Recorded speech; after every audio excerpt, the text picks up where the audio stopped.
Hello, and welcome on back to Date Everything. I will say, one thing that does irk me a little bit is when you boot up the game for the first time, it hits you with like the Team 17 and Sassy Chap Games sort of intro.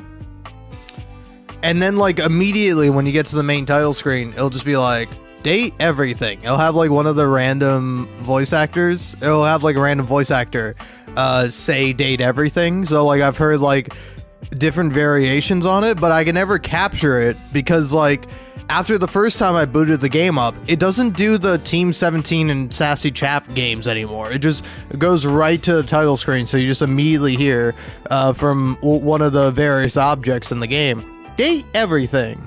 Date Everything. Oh, date everything. And it's pretty fun, pretty cute, but you know, I'm a little sad about it. I'm a little saddened that I can't capture it for any unfortunate soul that tunes into my humble live stream. No, no, no, no, no, no, no, no, no, no, no. Sorry, I get to be upset about this because it's fucking annoying. Piss off, YouTube, you fucking prick bitch. Who the fuck else is using my fucking laptop, man? Fuck, that's the wrong password. Whatever, don't listen to me click-clacking away on my fucking keyboard, man. There we go, that's it, that's the password, right?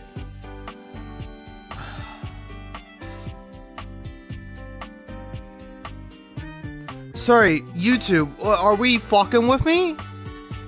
Hold on. Don't play the music I was listening to. I don't know if it's good or not. It's music I was listening to. Anyway, fucking God, are we pissing my ass, man? We're pissing my ass, dude. Holy Christ, Areno. Oh my God, I'm so sorry about this. I'm so sorry about this because it's what do you fucking mean? What do you mean? Oh my God. Sorry, you're pissing my dick, man. What the fuck? Holy shit, man. What a little fucking horse in my YouTube channel thinks I am. Fuck you, man. You're a fucking prick. I'm on the settings app. So you gotta go to the settings app and then you gotta tap fucking Google. You're pissing my fucking dick, bro.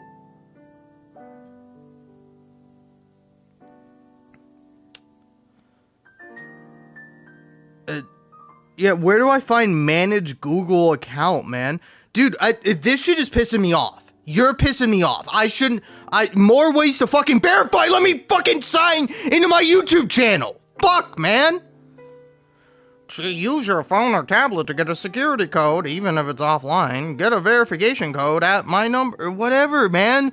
Do the one that will just send me a fucking thing. Fuck you, prick. Fucking shit-ass fucking piece of shit Google motherfucker. Oh, sorry, Ballerino. We don't know it's you. You only know your password. And you know, we can't just conveniently send you a fucking code to your phone. You have to fucking manually do that shit. Fuck you, prick. You're a little shit, and I fucking hate your goddamn guts, Google. Holy Christ, Areno, man. You want to sit around sucking each other off and being fucking evil? That's fine. Do that. I don't give a fuck, but let me use my own fucking YouTube account, you bunch of dumb motherfuckers. Holy shit. You goddamn sadistic pieces of shit can't even fucking do the right goddamn thing, and oh, I don't know, have a functional fucking goddamn sign-in feature for your fucking piece of shit, goddamn loser fucking service. Fuck you, piece of shit. Goddamn asshole fucking Google. Anyways, sorry, none of this happened. None of this was real. If you do want an explanation for my behavior, I'm just an erratic person and I'm also day drinking. But the other reason is, or the thing that's causing my erratic behavior to come out in full colors and full force is, Google is already fucking annoying. Like, Google / YouTube / whatever conglomeration, evil corporation or whatever is running the fucking shit show here. They're already annoying because they do not let you monetize a live stream on your phone. I should be able to go to my phone, go to the YouTube studio and be like, hey, I would like to monetize the live stream I just started up. And it's like, no, sorry, pal.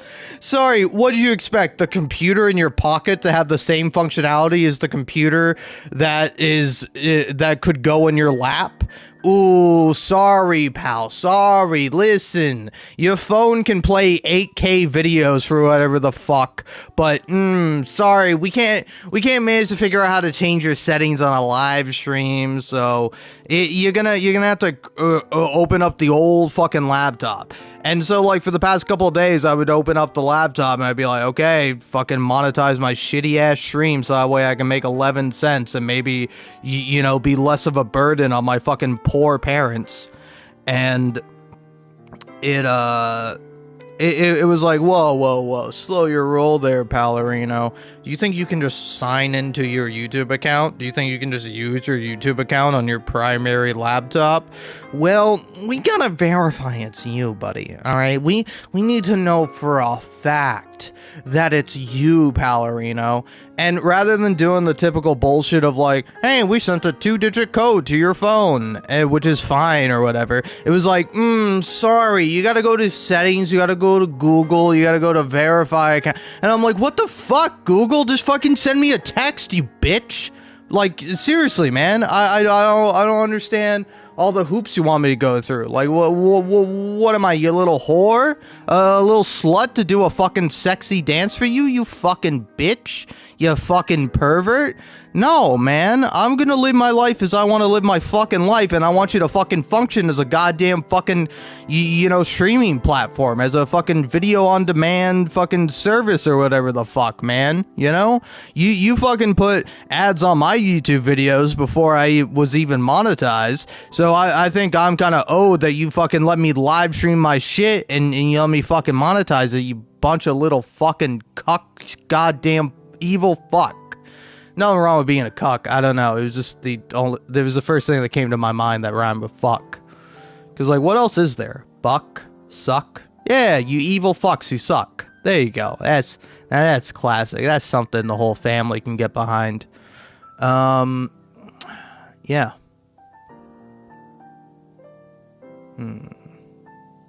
Sorry, I'm taking a little breather, taking a little moment. Oh, alright. Boom, boom, boom, boom, boom.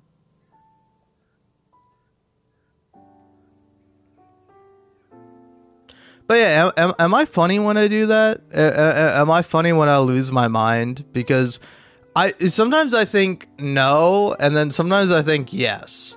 I think I don't know. Genuinely, I do not know if when I get into. Man, I don't even want to call it like a gamer rage or nothing, because like that's just me, man. I do. Like the other day, I got annoyed with TikTok, so I deleted it. But I was like, I'm having fun posting on TikTok, so I want to keep doing that. So I re-downloaded TikTok, and I was getting so fucking mad. I was getting so mad that, like, anytime you delete and re-download TikTok, it treats you like a fucking baby. It treats you like it's your first time on fucking planet Earth and you don't understand anything.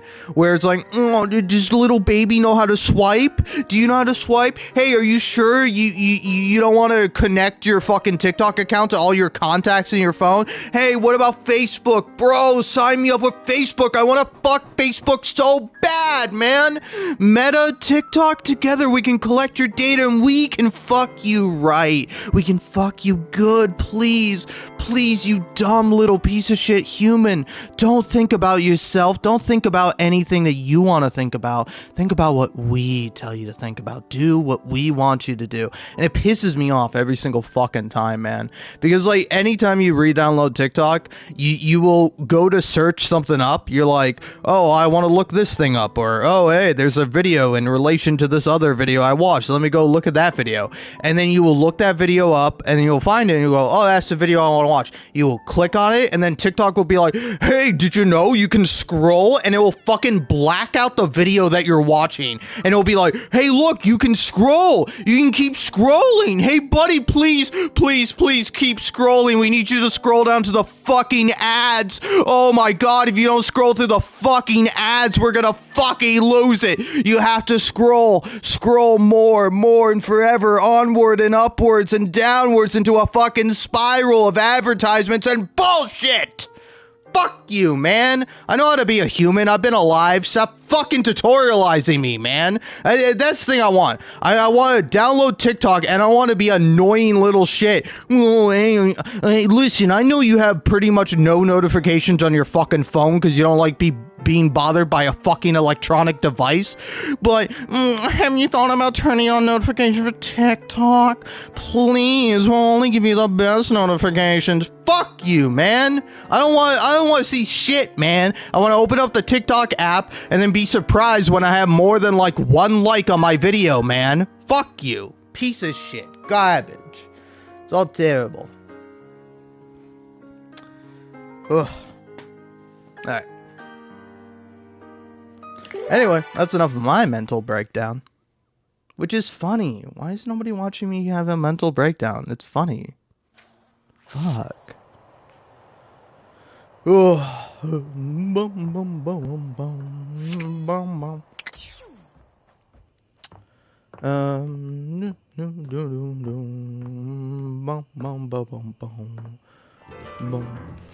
Oh, hey, do you want me to get in a little bit of discourse about this game? Because I've seen like kind of 2 lines of discourse. Actually, yeah, I think the first thing I'll say and talk about is that I saw one of them Tic Tacs or whatever the fuck, and the guy there, no offense to this guy, no shade to him, but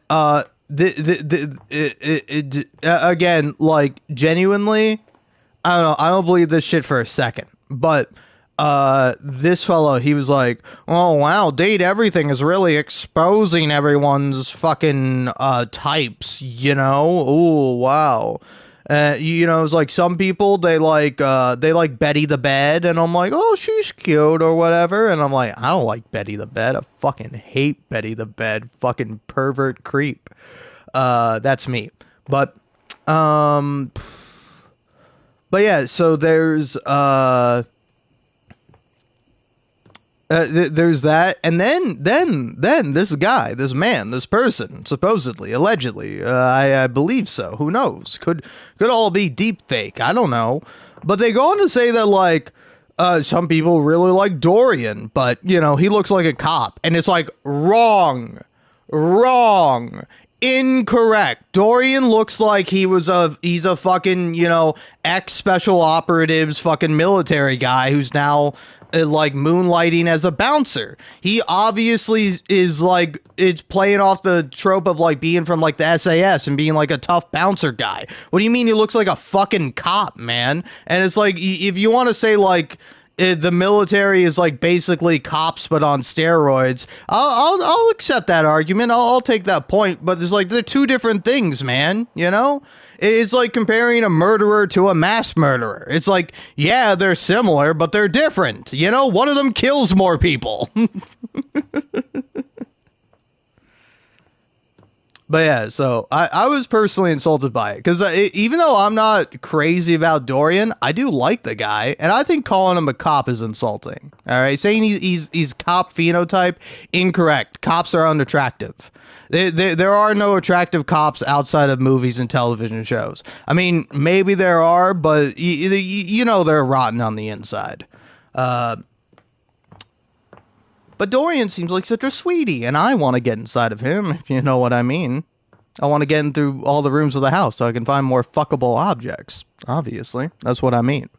But, oh yeah, and then the other little bit of discourse I saw is that, like, some people find this game to be incredibly cringe, and it's like, yeah, you bought a dating sim. Did you expect it to be like, you know, really cool of you to do that? Did you think that was going to get you brownie points with your peers? Because, like, I don't know, there's like kind of two sides to it. I assume there's like the base level, like, oh, it's kind of cringe. It's like, yeah, that's what makes it funny. Uh, but then there's like the other side, like somebody who's so cringe that their worldview is so warped that they think they're based, but like the dating sim connoisseur is like, well, you see, it's not a very good dating sim because I want to date. In dating sims, you usually want to date the characters. You know, this isn't like my Japanese dating sims. Now they really crack the code, and it's like, buddy, that's not good. It's not good that you think like that. You really should not be going out of your way to be like, yeah, this like parody joke funny game, it's not a good enough dating sim. It's like, buddy, it's not trying to be a dating sim. It's kind of taking that premise and having fun with it. That's what it's doing. All right. If you bought the fucking voice actors say funny shit game for like, I don't know how I don't know how long all the dialogue is, because it's like, I don't know how much it totals up to, but there's probably like, I would be like shocked, but I wouldn't be surprised if there was like 100 hours of voice actors like line readings. Because there's like so many different characters, and there's like so many different routes you can go down, and they have like different responses and what have you. It's like you bought the game to be like, oh, I know that guy. That person is from insert this game and or TV show and or movie or whatever. Oh, I know that person. Oh, hey, wow, that character looks really like Sombra from Overwatch, and their voice actor, it really sounds like they're Sombra from Overwatch. I wonder if it's the same voice. Oh, yep, what do you know? It's Sombra. Like, I don't know. Or it's like, you got Dry Still over here, who's like a joke on Astaria. It's like, it's fun little references and like, opportunities to make puns. Like, when the game is making puns, I'm having the most funs. But it's like, it's like, I don't know, man. I don't know what the dating connoisseur wants out of life. Like, buddy, listen, I enjoy me some rom-com manga. Do you think I go around saying that shit? Do you think I go around with a proud chest saying, oh, me, I'm a connoisseur of rom-com manga. Oh, yes, yes, indeed. I know everything there is to know about it. And it's like, buddy, you gotta talk to a real person. You gotta get out there. You gotta quit playing fucking dating sims, and you gotta start like dating someone other than your own dick and or vagina and or asshole, whatever you want. So yeah, out of curiosity, okay,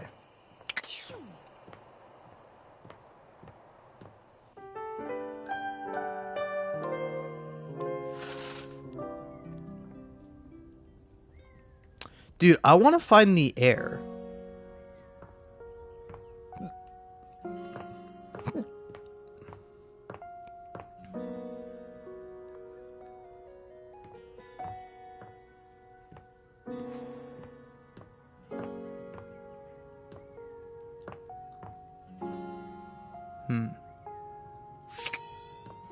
Huh, teddy bear.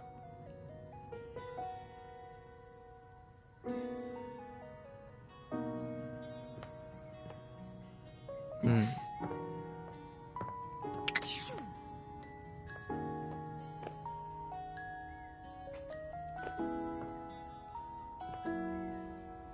Hmm. Oh yeah, there's also triangle. I forgot about triangle.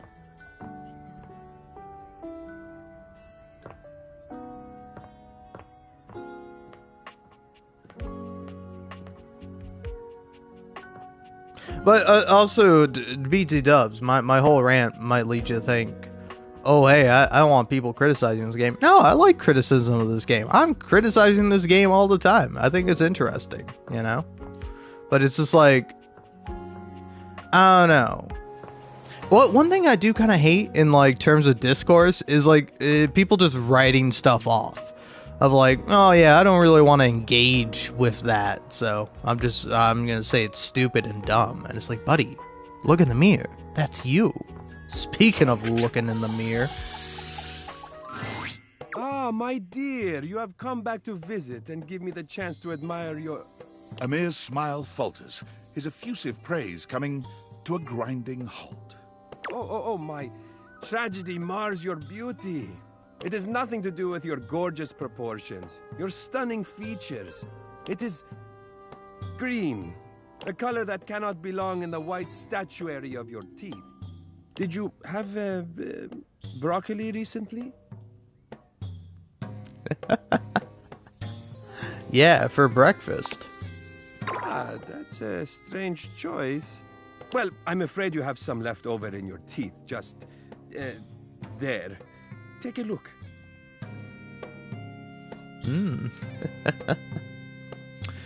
How long has that been there? I'm sure not long, one can hope.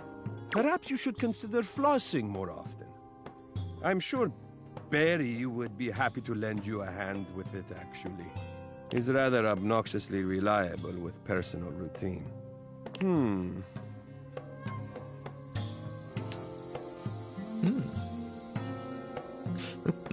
It's unsettling when you stare like that. Oh, I'm so sorry. I am always one to fixate on hygiene. And coincidentally, I seem to recall Barry saying he had some free time today. What if I rather stay here with you? That would be wonderful.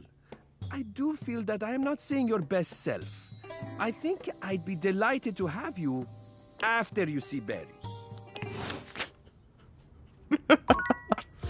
Obviously, that's really funny, but also it's like, fuck you.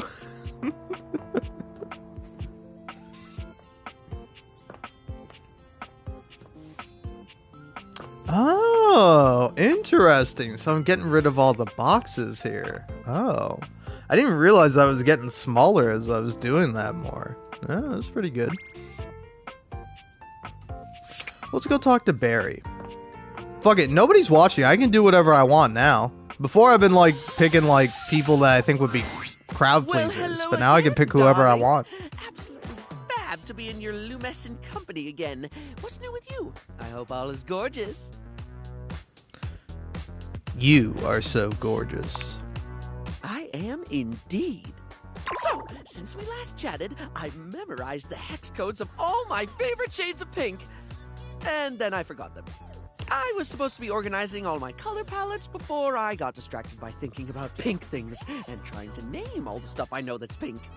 So, anyway, if you were thinking of going with the Smile Republic Berry Red eyeshadow today, I apologize in advance for not knowing where it is. Well, are you ever just normal about anything? Am I ever? Huh, I guess I'm just way too extra much of the time. Sorry, I'm sorry. All options were bad, man. Either I was gonna call him an idiot, or I was gonna call him like too extra, and I feel bad. I like Barry. Why were my only two options being mean to Barry? Well, that reminds me. I was actually going to ask if you could help me with that.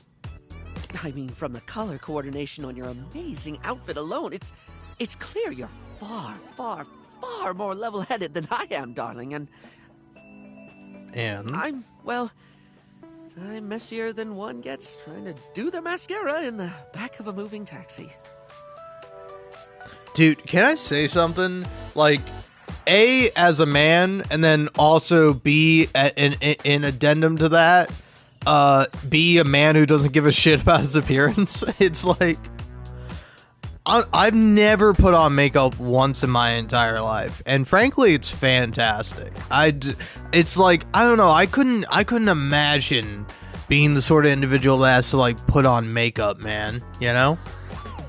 It's like, nobody will ever be impressed by me, nor will I ever really care about impressing anyone. And it's like, I feel bad for anyone that's tried to, like, impress me, which I think is probably zero. But still, maybe there's somebody who's like, oh wow, I really want to look good for this schlub. And then they're like, wait, why the fuck did I do that? This guy sucks. Because I don't look good for anyone other than myself. I wouldn't say I'm a beacon of organization, but I can do my best to help. If you're offering, I'd absolutely love the help, sweetie. Lately, I've just found it really, really hard to focus on anything. You know, I realized after we spoke last time that I actually can't remember what we talked about. Like, I have little flickers of the conversation, like snapshots almost, but you were really interesting, and I enjoyed chatting, and I feel awful that I can't remember anything as if you weren't and I didn't. Barry falls silent, the weight of his confession clearly getting to him. Aw.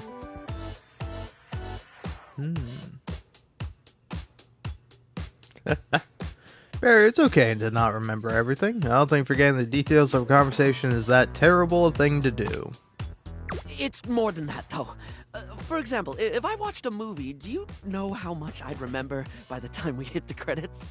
Same thing, just snapshots.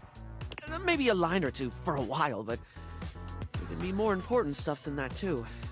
It could be the happiest day of my life, and I'd still walk away with cliff notes that'll fade in no time at all. Feels like my brain robs from itself. Just takes away the things I experience and leaves an outline in its place. I can feel life crumbling away behind me like a particularly cheap liner pen. Aww.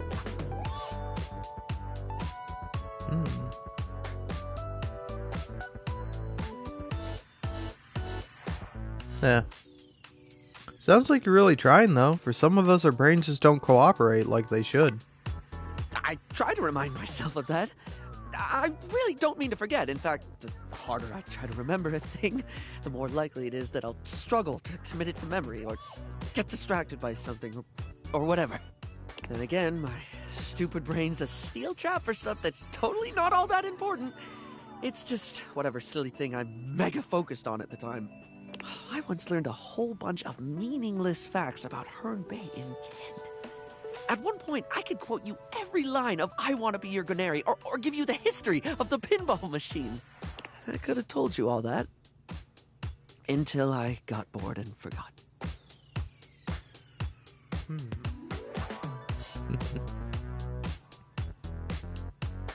Yeah, so you hyperfixate on things. Makes sense that you remember that stuff. The only thing that ever really stays is the thing I talk people's ears off about all the time. Cosmetics, product, makeup, and skincare, all that glitz. I'm never not fascinated by the things we style ourselves with, and I guess that's what makes Barry Styles Barry Styles. It's what I can remember, so that's me. Pretty ironic, darling. The closest thing to my heart is only skin deep.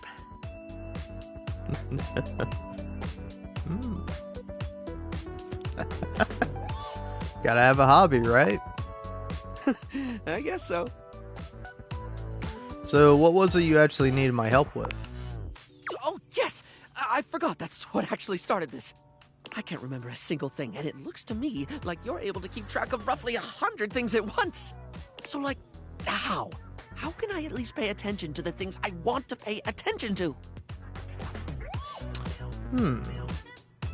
Well, it seems to me you can't keep everything in your head. Keeping it somewhere else might be the best thing. How do you mean, hon? This might sound obvious, but write things down? Not just important dates, but all sorts of things. All sorts of things. Things others said that made you laugh. The details of events that you keep wishing you didn't forget. Oh, yes, of course, darling. It's so obvious. Yet I never actually do it. Sometimes I think to do it, but then I just don't. Feels like too much, or I convince myself I don't need to.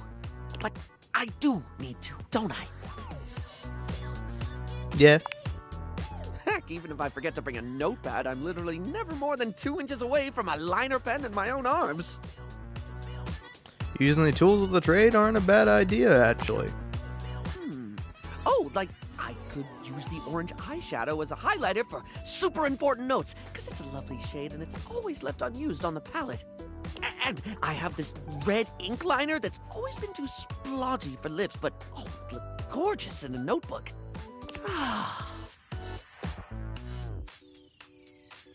I didn't even think about how fabulous the book itself could look. That's the idea. If you make it fun, you make it far easier to remember. I'm getting giddy just thinking about glittering up a notebook, like giving my own memories a makeover. This is brilliant. This is just brilliant. Thank you so much. I'm delighted to have helped. Now, I absolutely must get to work.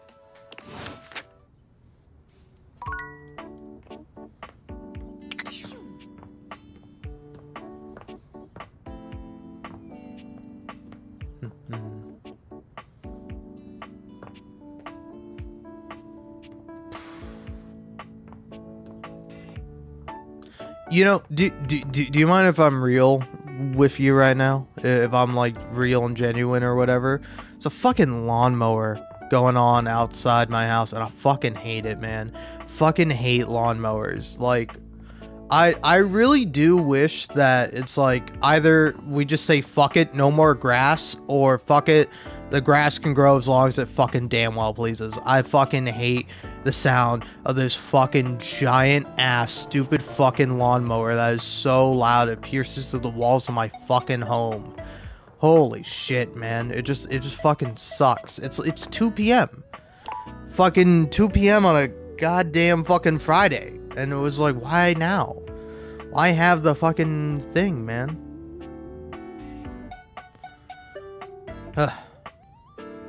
Alrighty.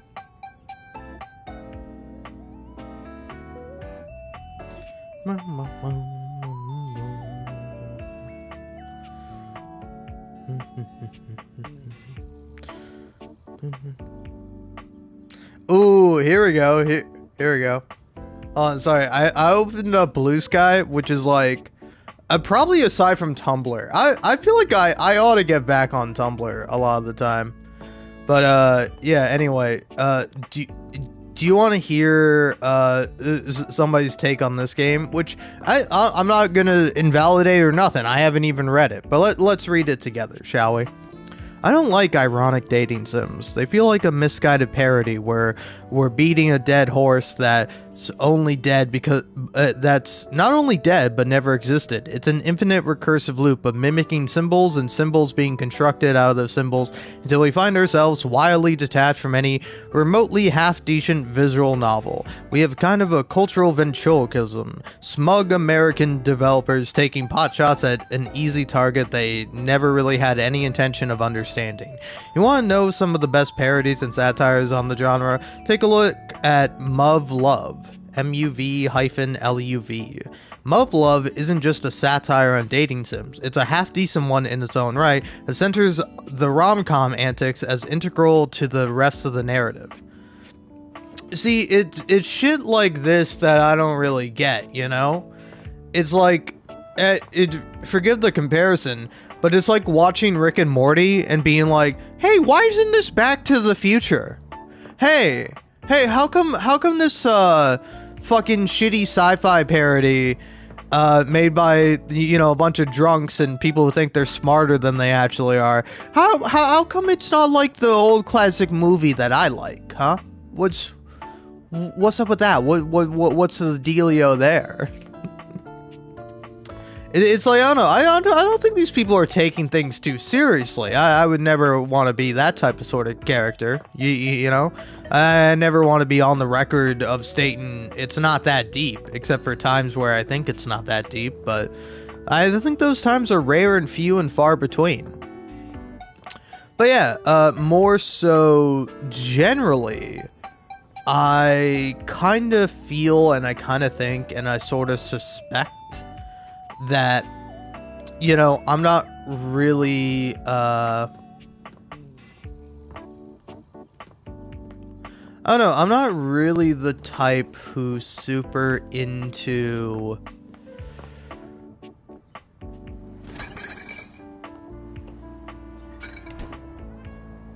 I don't know, it's like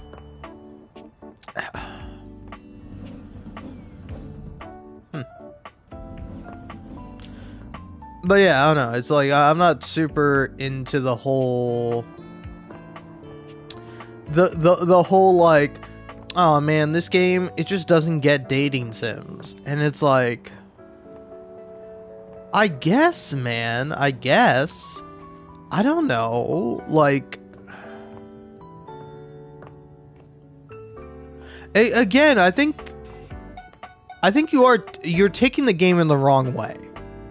Like you are interpreting and taking the game incorrectly. You're doing a failure of the literacy of the media. You are not literate. No offense.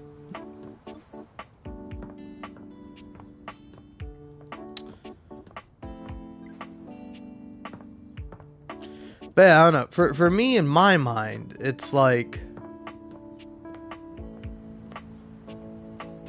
I don't know. If you want to play a dating sim, bro, or sis, or whatever you may be, just play one then. You know, it's like I'm trying to think about it's like, say for example, if you are a modern art enjoyer and you're like obsessed with like somebody doing like a parody of modern art or something along those lines, right?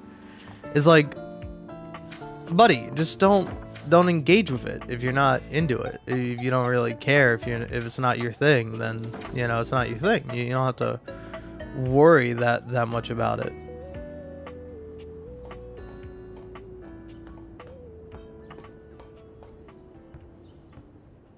It's like, here, let's take for example this character.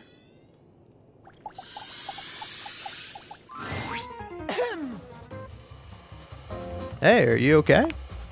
I gotta tell you, I've been sitting here the whole time with this frickin' cheese in my craw, and I ain't seen no rats, pal.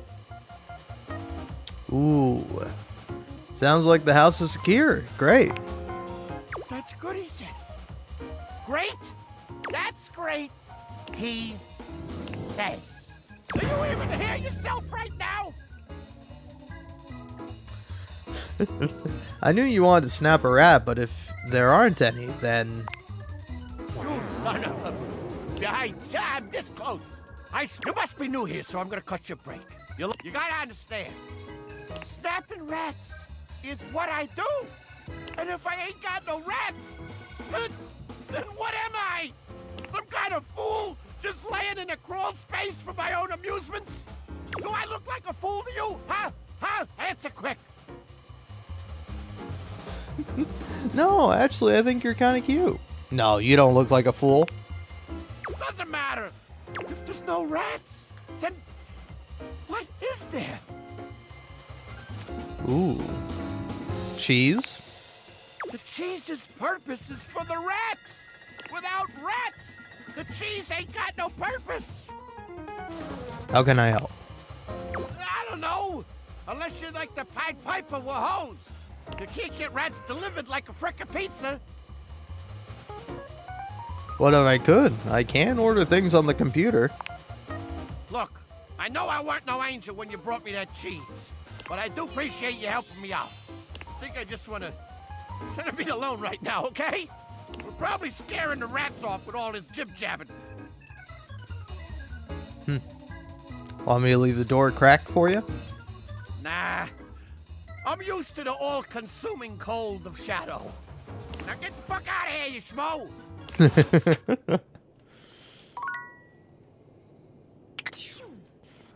See, it's like, to me, that's fun.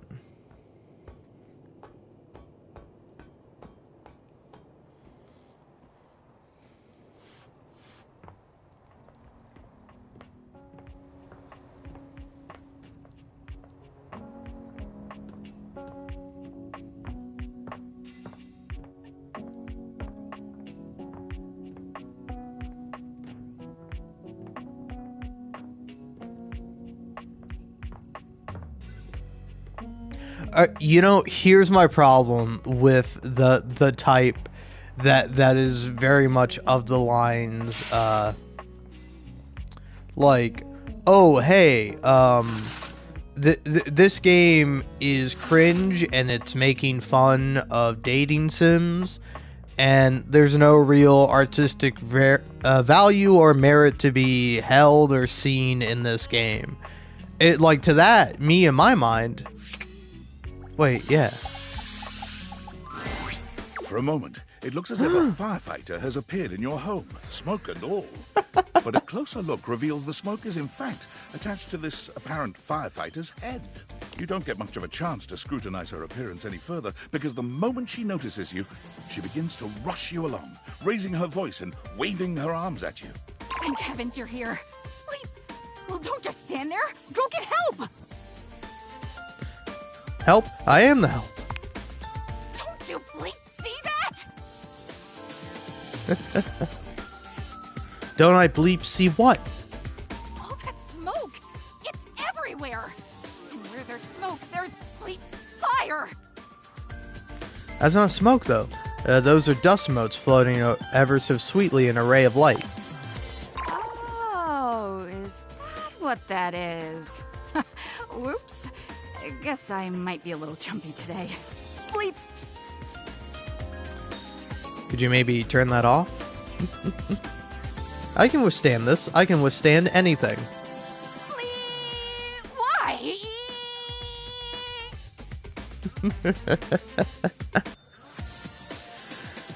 Oh, man. You see, it's funny. You can't have a woman say bleep and have that be the same thing as a fucking fire alarm. Alright? If a fire alarm in my house is beeping, I'm either fucking replacing the battery as soon as possible, or I'm burning this bitch down to the ground. Either my fire alarm shuts the fuck up, or I give it something to fucking shout about. But you know what? I like this sound. After a while, it's very pleasant.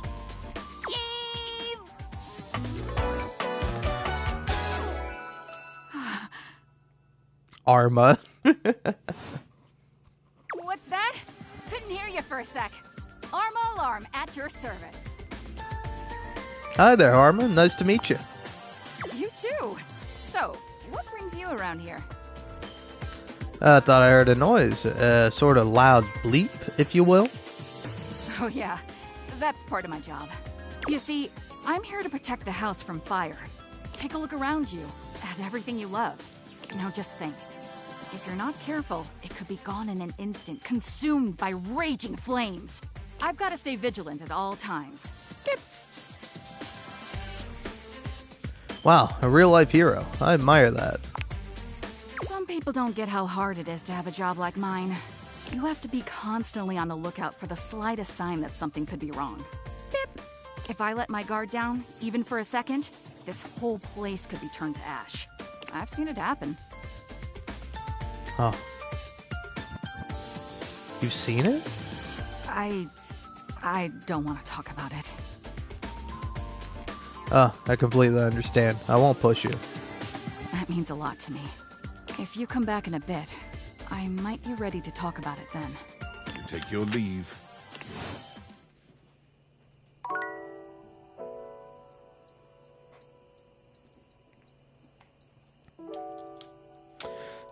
Like, I don't know. Here's my sort of analysis and take on it. This game is for, like, this game is very Tumblr-esque. It's Tumblr coded, or whatever you want to call it. But it's funny when, like, a true blue, like, dating sim enthusiast plays this game and is like, whoa, hey, hold on. This game is like, it is like a dating enthusiast game, but it's also, like, you know, it's making fun of dating sims. And it's like, yeah, man.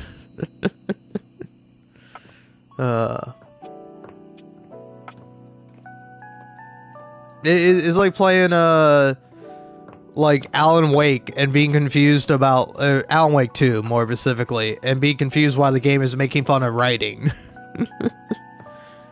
It's like, I think it's a little out of love. I think, yeah, I don't know. It's very funny. It is very hilarious. I do want to see if I can find any more, you know? Because it's like...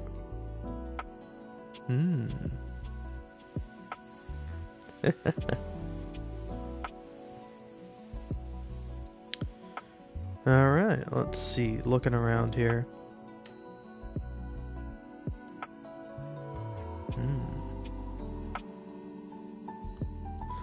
Oh, wait, is this the same person? No, different person. People who post, like, text posts on fucking, Oh, okay, this is somebody listing their OCs. Okay. Well, anyway, I know about a couple of characters I want to talk to. And I do want to talk to this guy. Because I think I'll love him. There's a presence in the room with you. You're sure of it, but you can't make anything out in the darkness. As you search for whoever it might be, they address you in somber, funereal tones. As the light fades and dusk draws, all hope becomes despair. Do you wish to proceed? Yes. No, wait, Very fuck! well, then. No! Shit! No, I didn't mean to do that. Fuck, I hit the wrong button. God damn it, no! Embracing the shadows is not for the fearful heart. When you are ready, stand in the darkness and call out once more. Okay, I will. Fuck, I fucked it up. Fuck, my first impression, it's ruined. Now he's gonna know I'm lame and cringe. Fuck, shit, fuck, damn it, no. You know, just for that, I hope you're ready. I hope you're ready to hear a man do something that no man should ever do.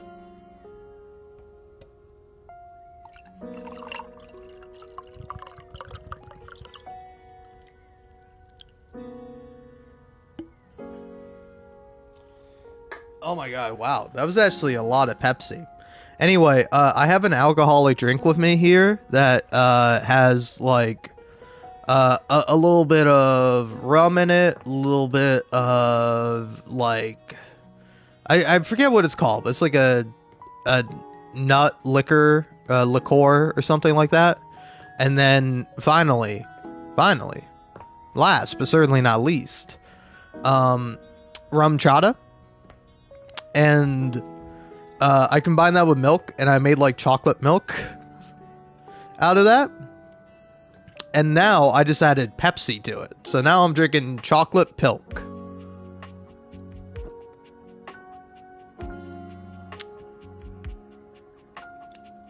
Holy shit, man, that's kind of good. That's not bad. I think it helps also that the Pepsi I had was flat. If it wasn't, I would probably be having a much worse time right about now. But yeah, let's wait until nighttime to talk to the cool shadow guy. But yeah, in terms of like other characters to talk to, I don't know. I kind of want to talk to John Liu more, even though I don't want to. You are back! Are you ready to begin the test of rhyming? Or are you willing to die alone? So, that red shirt, c'est fantastique. No matter. Yeah, I'm ready. C'est parti! Okay, you have returned in time for the first test. This will be a baby game for babies, so little crapper can make sure you are not a little baby who he hates. Babies are full diapers, they are not ready for little crapper. Babies have trouble filling their lines in the choices below.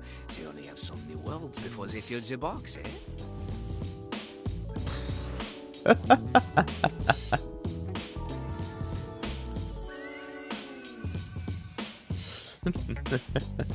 You're the one who's a friggin' toilet-themed rapper, which is worse than a baby, according to recent reports. How dare you say that my little dialogue box is too small? You're the one who's small-minded, not... It may be about the size of the box, but my box is totally the right size, my guy. Maybe you can't just handle my enormous box with the tiny text. Feel intimidated by my big box that cannot lie? Is that There's no way of reading what's in this dialogue box. It's a complete waste of time. I'm definitely not picking this option because it's stupid. It's a bad choice. It probably leads to an instant hate ending. Like, the game's like parodying itself. Like, it's making fun of itself.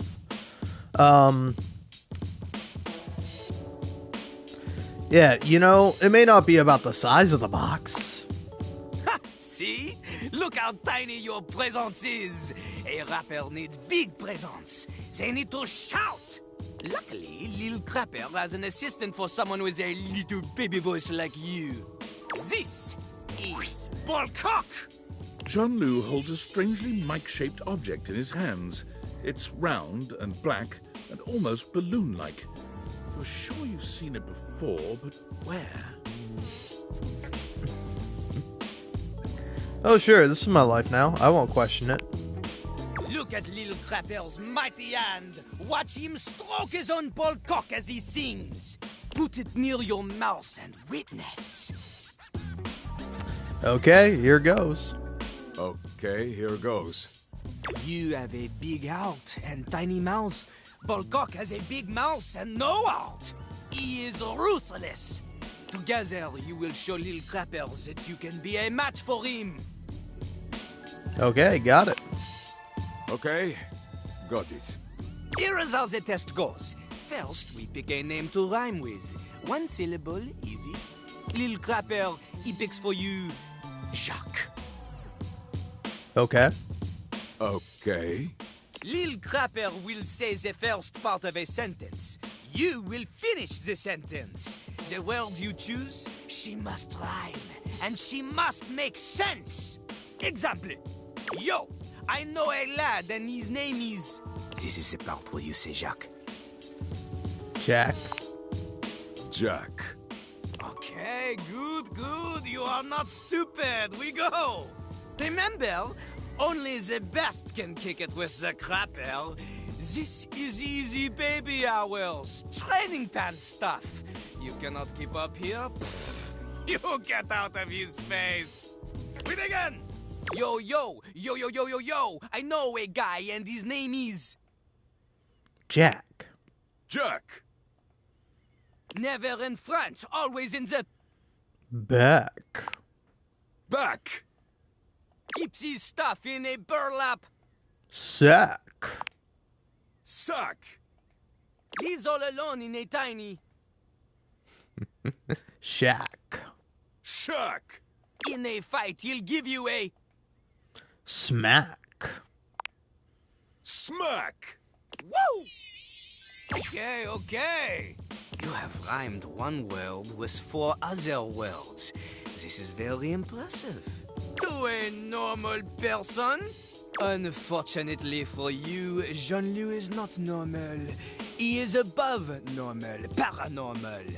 He is like a ghost because he is so amazing that only 40% of people believe that he even exists. That seems high. You have succeeded at the bare minimum. But you keep proving yourself at this rate, maybe, just maybe, you can just barely keep up with Jean-Loup Pissoir, Lil Crapper himself. And maybe someone will want to date you. Yippee! Yippee? Ugh, we have a long way to go. Almost anybody can do the basic rhymes for babies, but it is time for a real test. Meter and flow. For clarity, Lil Crapper is referring to lyrical flow. Not the kind that sometimes requires a plumber to fix because you think you can flush any kind of paper down Jean-Loup. Toilet paper only. He does not want your wet wipes, those are for the garbage can. Pah! If you need something more to wipe the buns, install a bidet. Anyway, this test will be checking if you understand flow, syllable counts, things that are basic to a genius like Lil Crapper. But for someone like you, who knows? Are you ready? Sure. You are not. There is much more to cover, and you look like you need a break. Jean-Loup understands this. He is familiar with small, refreshing breaks and not overstaying his welcome. Return again for more crapping.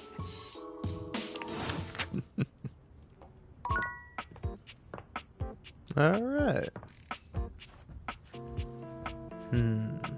Well, you know what?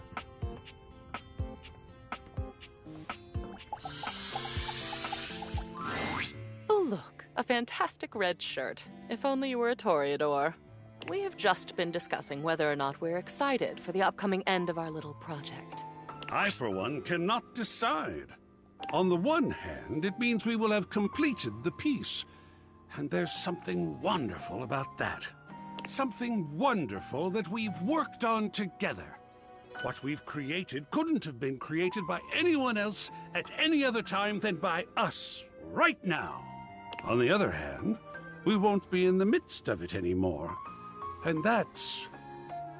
there's so much sadness in that. I think that I'll miss you all. I'll miss this. Such suffering on either hand. How sweet. And Cam? Cam? Yeah? What are we talking about? About the end of our time together. How we feel about it. I'm very ready to have it all finished at last. How about you? Oh. Yeah, I don't care. Apathy? What a fetching color it is on you, Cameron. Shall we get started? Don't I get to have an opinion on this? Of course you do. Don't be shy, dear. Stun us. I'm going to miss going through my memories. Well, I'm just glad you have gone through them. And don't worry, when you make more, you can go through those too. I am a constantly renewable resource. Oh, I was wondering when we were going to get to this one. This is a photo. It's a darling photo. Of you on the toilet, taking your first all-by-yourself poop. You kept screaming for her to get the camera, and you held that little poopy in until she went and got it. I don't think your father was there. He heard about it over dinner. Shall we put this on display? No, throw it in the fucking garbage. Yes. I need nothing else the rest of the day. I'm good. Easy to please, isn't he? And it looks like we're on a roll with your childhood. Spaghetti was just not your favorite as a child, was it? Those noodles look really familiar, actually. My, what an amazing expression. Oh, look at those tears. What shall we do with this one? Fucking garbage. Love me some sketty. Wonderful. Next up on the Childhood Railroad, you doing a lot of childhood-type things. Now that's There are a fun. You couple can of them hang that that still one make up. me smile. You playing knights with the plunger sword. That evil dragon never stood a chance. Pretending to do your homework by wearing the book on your head. You thought it was some version of osmosis, where if the words touched you, you'd just know them. It didn't work, of course, but one can dream. Anyway, it's a lovely little collage. Yeah. Oh, I agree. What is artistic if not our own life histories? Isn't he sweet? Not as sweet as you. Oh, darling. Keep complimenting my sweetness and I'll show you my salty side. Oh, look. It's something you made. Your Plentio pasta portrait. Your teacher was quite a talented artist.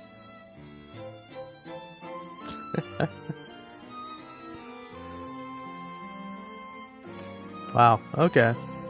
Hey, I made this, not my teacher. You randomly glued pasta to a piece of construction paper, and your teacher created this beautiful drawing around it. At best, I'd say the artistic talent was equally distributed. So, what shall we do with it? Fucking throw it in the garbage. Nice. I almost never get dried pasta. Only the gooey stuff. Congratulations, Cam. Oh, this one is a bit ironic. Your diploma. Your Bachelor of Fine Arts in Customer Service. You know, no matter what happens, you still earned this. Shall we hang it? AI be damned. Oh no, this shit's going in the trash. Oh, cool. I've got a diploma. What the hell am I gonna do with this? I'm sure he'll figure something out. Oh my goodness. This is our last item. It's your graduation day from high school. We were all so proud of you. And look who else was there with you. It's Teddy. Who's Teddy? Who's Teddy? He's your teddy bear. He's the stuffed animal in your arms in this photo. You must meet him. Make an effort, and soon. I generally prefer dark and twisted things, and there isn't a single twisted patch of Teddy's fur. But I do love him. What about this one? You can hang it up. I know just where it should go.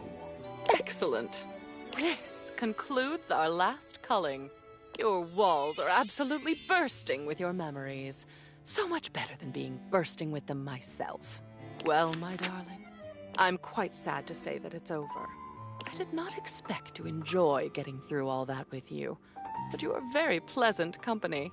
And existing on my own now, unencumbered by stuff, I can't even tell you how good that feels.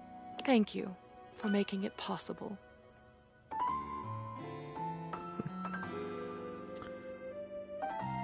Is that all you enjoyed? Well, I enjoyed you. I enjoyed the flirtation. I enjoyed the ruthlessness with which you axed the unnecessary parts of your past. I rather enjoyed being put on display. My beauty does need to be seen to be believed. There was a lot to enjoy, and I am open to all kinds of pleasure.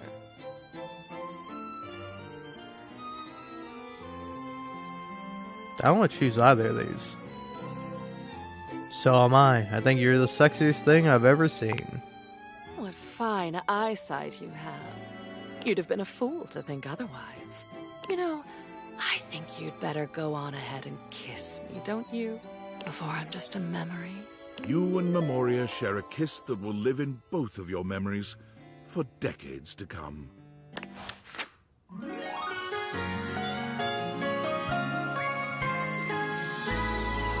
Why did you ask, darling?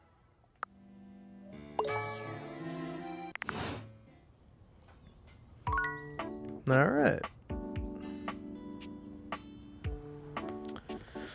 Bleh.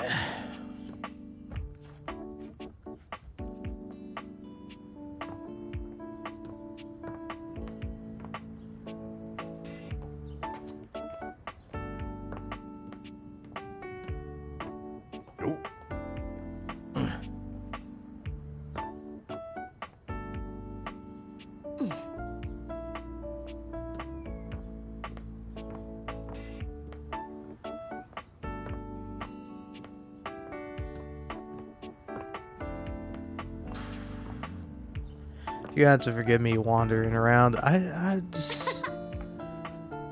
don't know. There's a lot of plates I'm juggling, I feel like.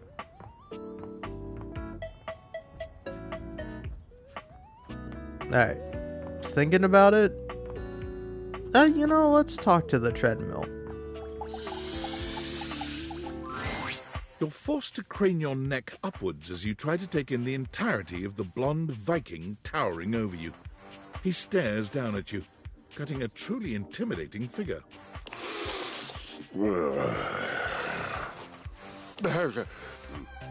He says nothing for several minutes. You begin to wonder if perhaps your cross-trainer is broken.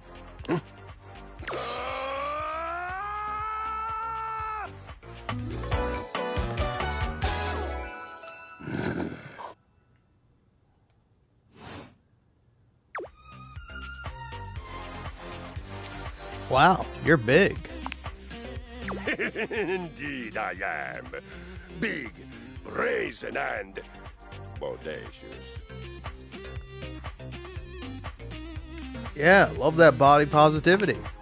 I am positive I have a body, and I am positive that everything about my body is positive, godlike, truly. Yes, body a positivity. I understand. I am a genius. Genius. Do you like your mind as much as you like your body? Of course I do. To do otherwise would be illogical. Are you accusing me of being illogical? No, of course not. You refute my accusation. I feel it. The surge of violence within me. Come to me at this place with your weapon. Next we meet, and glory shall be mine. No. I don't know if I hit the right thing there. Oh well.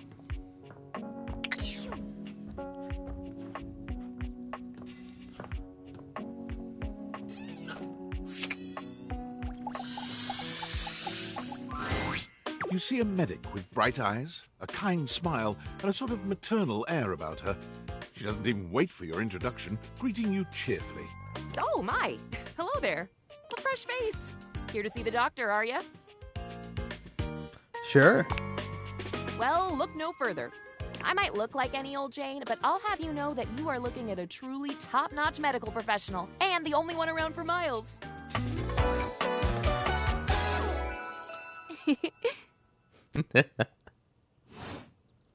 Whether you've got a tummy ache or a life-threatening ulcer, I'm your gal. She pauses, looking you up and down, hopefully. Do you have a life-threatening ulcer?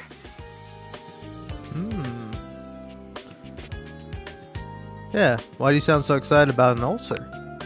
Oh, you know. Stomach acid is terribly exciting stuff. I'd love to get my hands on some one day. Oh, dear. Not literally. Goodness, wouldn't that be a sight? Me elbow deep in stomach acid as my tissues are slowly eaten away. Wow. I think I woke up on the... Yeah, that would really be, I feel sick. Sick?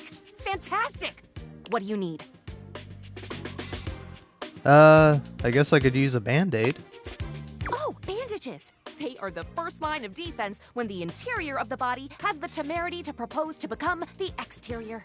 Get back in there, blood. Back to your proper course's lymph. And you, skin.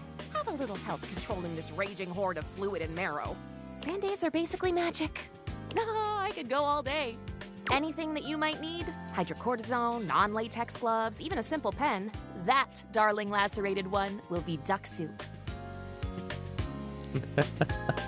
Lacerated? You're making me sound like a battlefield casualty here. Zounds. Something is drawing my eye. My metasenses are tingling. Better let me take a look at that wound of yours. You sneaky little sufferer. Thought you could slide one by me under cover of a metacarpals, eh?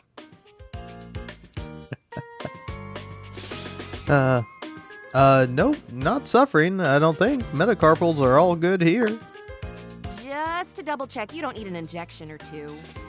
Take it from me, dear, you're better off safe than sorry. After all, if there's any sign of rash, you won't know it's there unless we do a thorough examination. And even then, well, I'm afraid there's always a chance for scarlet fever. Ooh. Oh crap, really? Check me now. Check me now.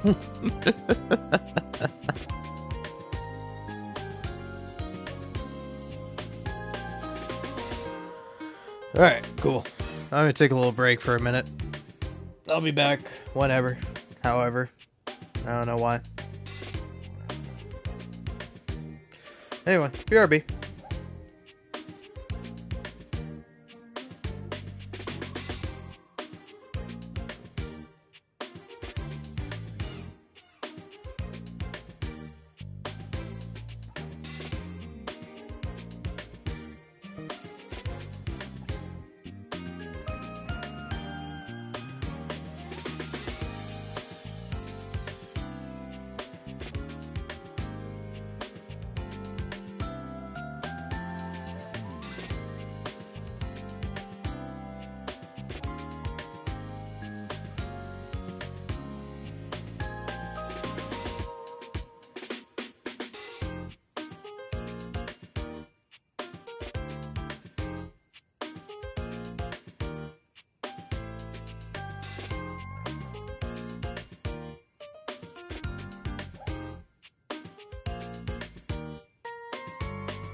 Hello, hello. Mac, my cat, has snuck into my room after I left.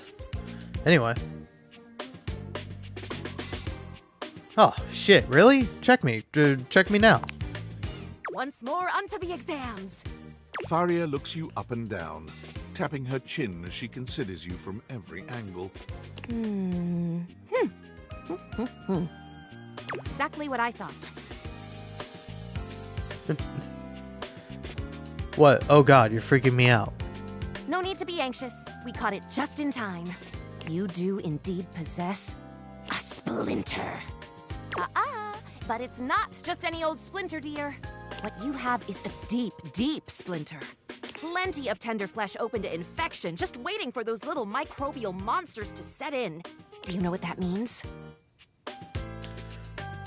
I mean, you just kind of told me infection is what it means. Yes, I did. I did give you the answer on that one, didn't I? Whoopsie daisy. But can you think of a circumstance under which an infection would be a good thing? Means you're not dead yet, at least? I hadn't thought of that. What an excellent point! But aside from the not being dead yet thing, infections, we can agree, are generally not indicators of good health, correct? Correct. And how? And that's just the beginning.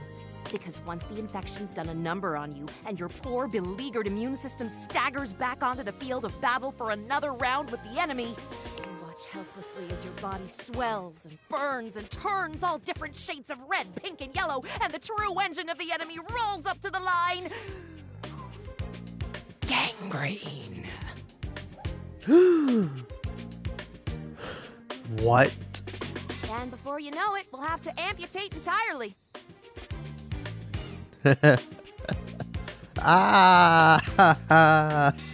I'm so scared. Please don't amputate me. I know. This stuff is not for the faint of heart.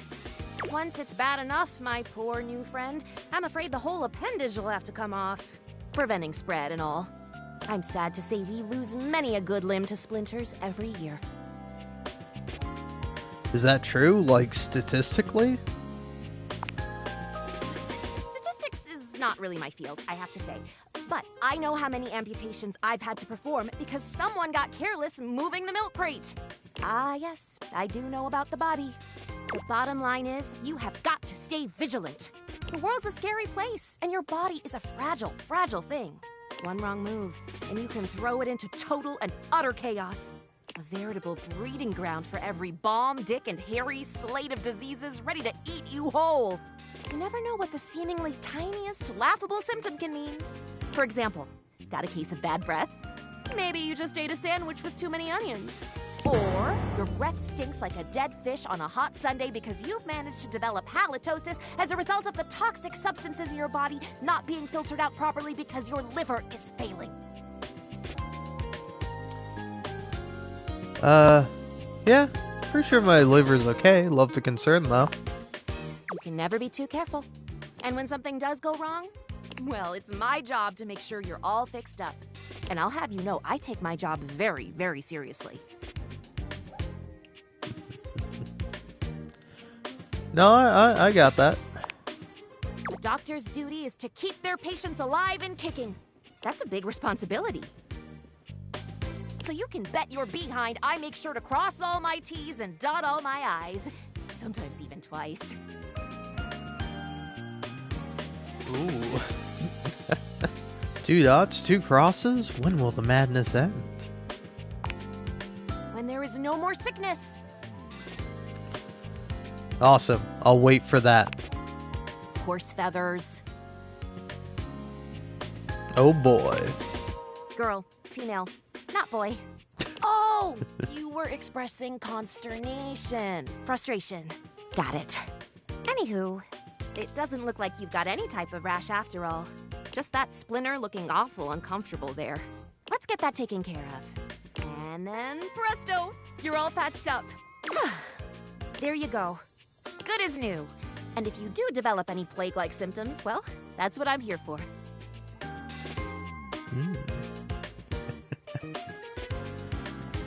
I'll come back at the first sign of a sniffle, I promise. You'd better. I'll keep the tissues ready. Medical professional Faria's always just a sniff, sneeze, and groan of discomfort away.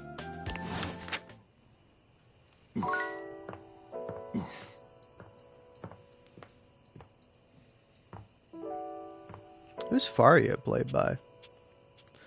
Kind of curious, no one's here, so I get to actually go through the data decks.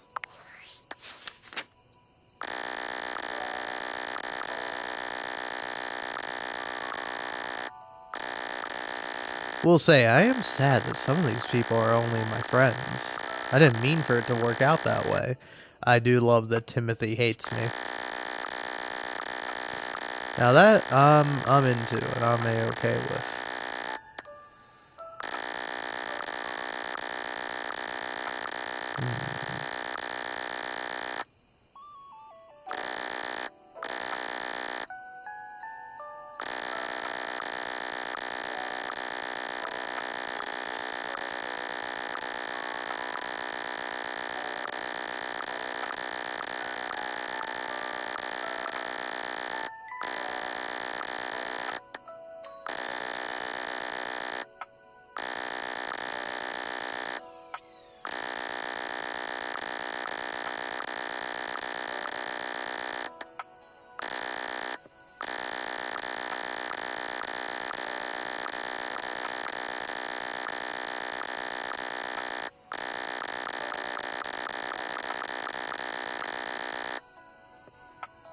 Alright, I found her and I didn't even think about it.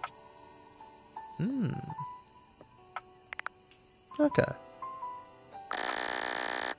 Anyway. Let's keep looking through. Yeah, I wonder how many I'm missing.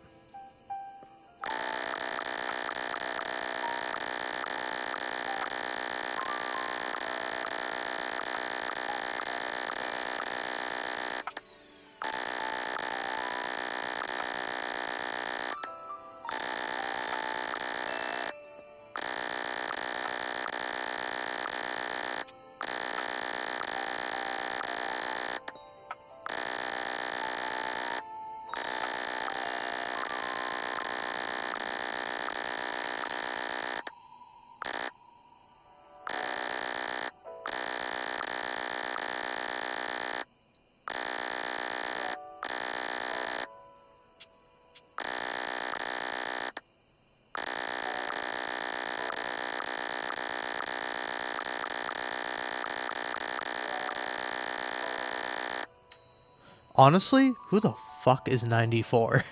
I gotta know who 94 is right now.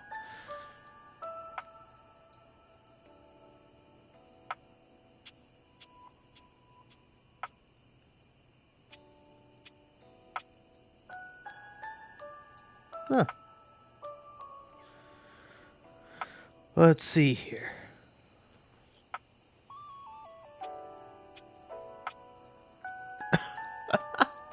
That's actually a crazy thing. Hold on. Here's what you do. You say, "May menu me."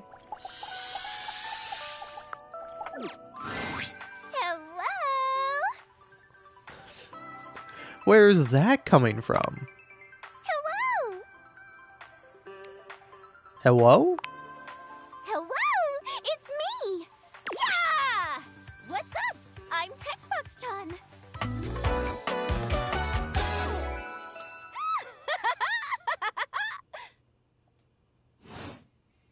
A stranger that appears to be cuteness personified jump kicks into your view. Striking a pose so adorable makes you just a little dizzy.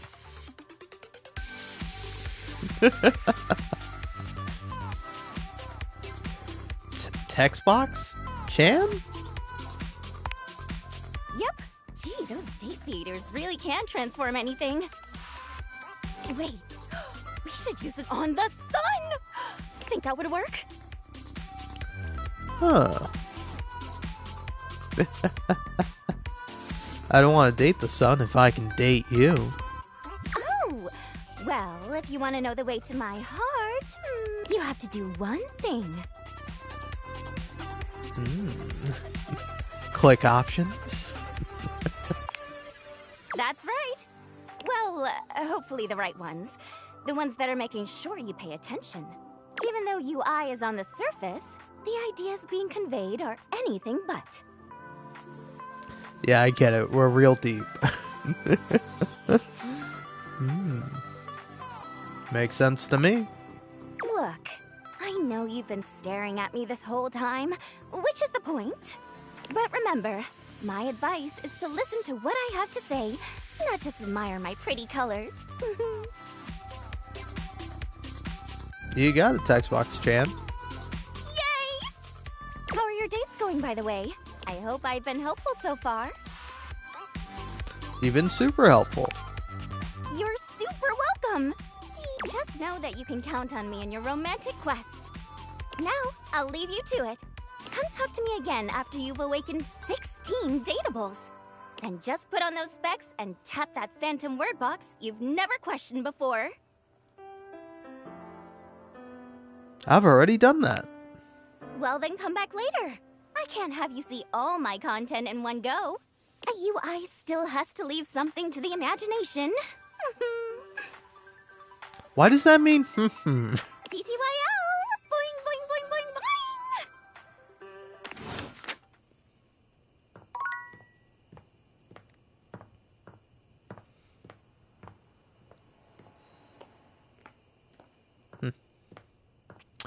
Boing, boing, boing, boing, So, well, now I'm curious.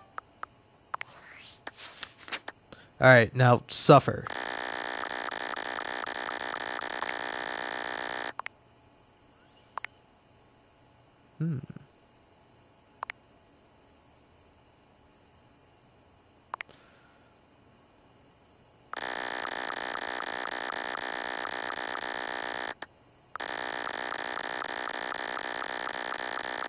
A lot of these characters are new.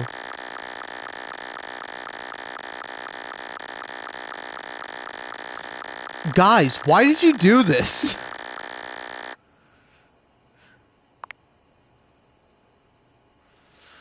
You met... dislike skipping dialogue. Voiced by Susie Young. I was like, who the fuck is this? What fucking Persona character is this? And it's Fuka. And also Yuffie from Final Fantasy VII.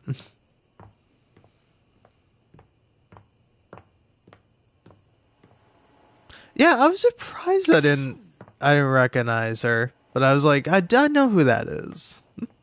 I couldn't name her, but I was like, I know.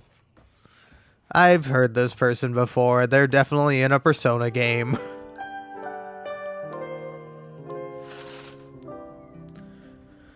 Alright, so where's this phantom text box or whatever?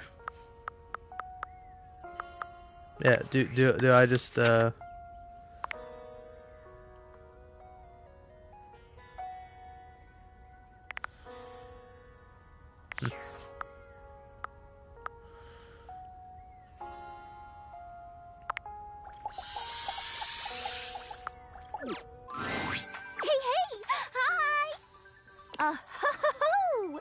So you've met 14 dateables?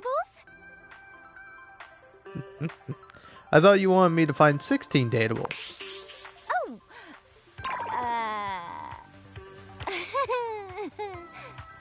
The harem continues to grow!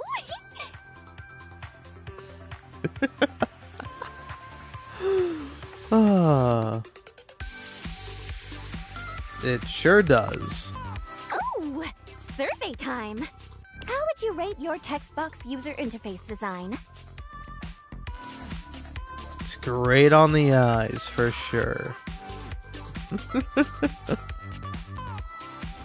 She's gorgeous. Oh, thank you! I meant accessibility-wise. I can read it, okay? Thank you.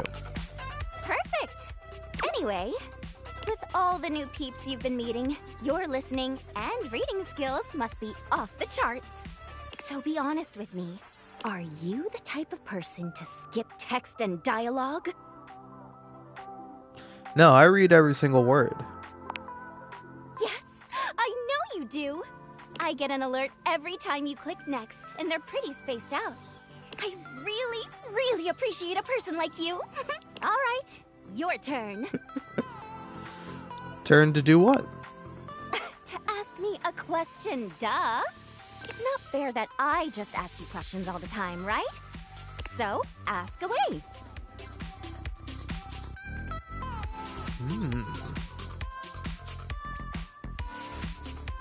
What's your biggest... No, I already know what her biggest pet peeve is.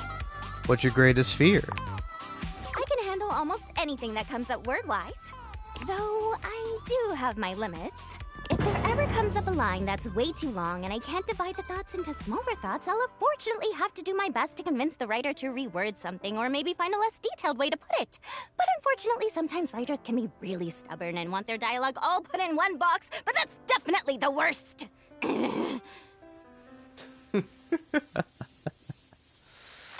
Huh.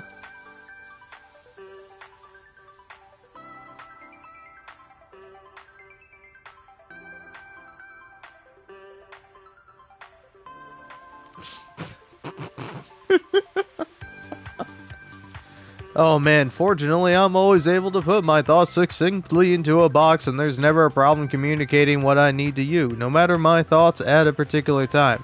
I always feel that there's an option that works for me, word for word, letter for letter. In fact, it can sometimes be troubling having to choose between two very good options. We certainly make a great team, Textbox-chan. Fortunately, that's never been an issue. Chatting time is over. Come back after you've awakened 41 datables! I've already done that. Oh, well then come back later. Give me a chance to take a breather.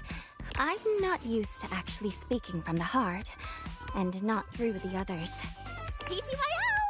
See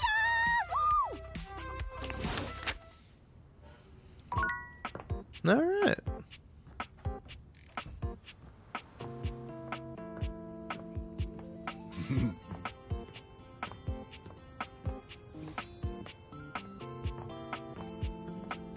Also, it probably makes sense that she's like one of the later characters you find, but also like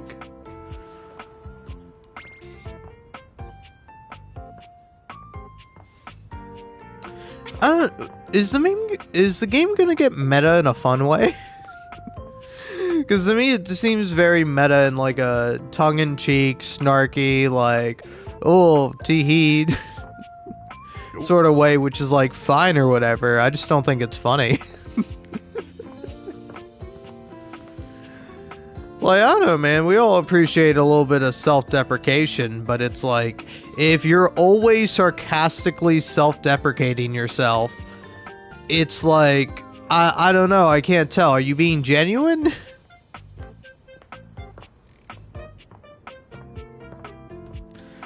Because, like, I mean, I've never really I have moments where I'm like, oh fuck, which text box option do I choose? And instead of that, Hey,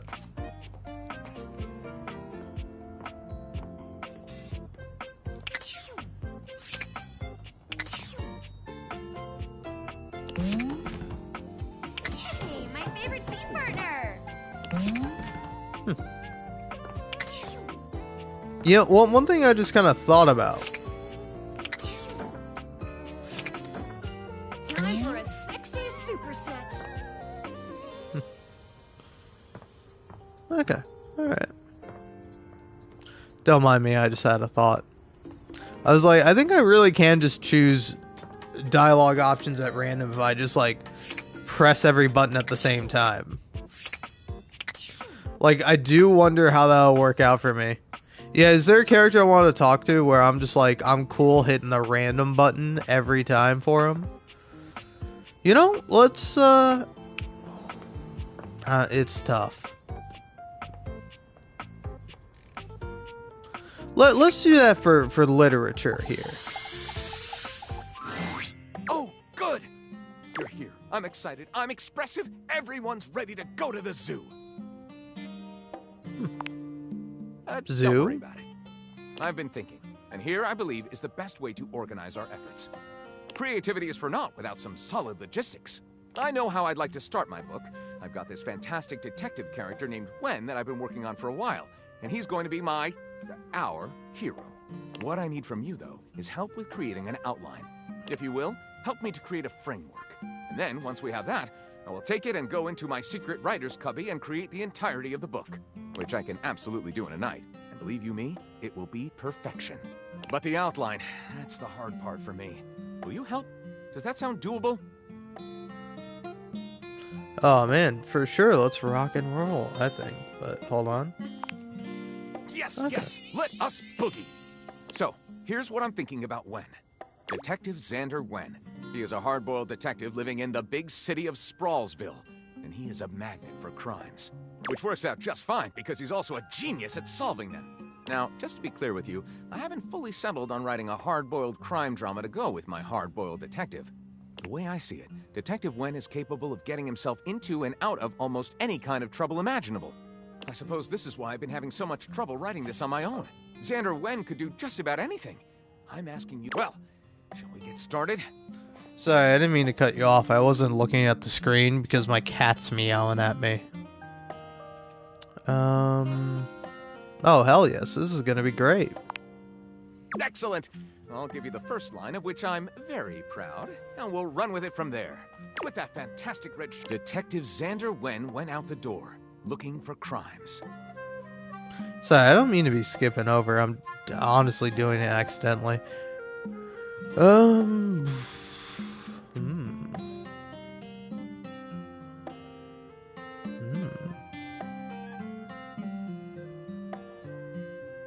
Hunk McCoy. I don't know, I mean, gotta keep it within the genre, I guess. You didn't expect the first crime he ran into to be the form of a blonde bombshell named Daphne Fatal. Daphne asked Detective Wen to help find her husband Cliff Fatal, who had gone missing. Ooh. When asked Daphne, when she last saw her husband, she replies, at the Squid Cannery down on the Misty Wharf. I fucking like that. Wen investigates the Squid Cannery, where he talks to the foreman, a foreboding and mysterious communist named Gregor Privyet. Gregor says Cliff has been missing ever since he told Jersey Paloozy. Pazololi? How do you say that? He wouldn't pay protection money anymore. Gregor needs to take the ashes of his father on a cross-country road trip to bury them in Winnipeg. But then, pirates. Gregor takes Xander to his back rooms where his most muscle-bound and sweetest canneries can. Oh, and sweatiest canners can.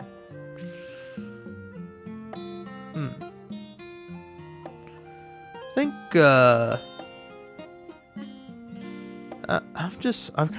I've settled in on the first option. Gregor says Cliff has been missing ever since he told Jersey Pazzoli he wouldn't pay protection money anymore. Wen goes to Jersey Pazzoli's cannoli factory on the wrong side of the tracks. His goons open fire. Ooh.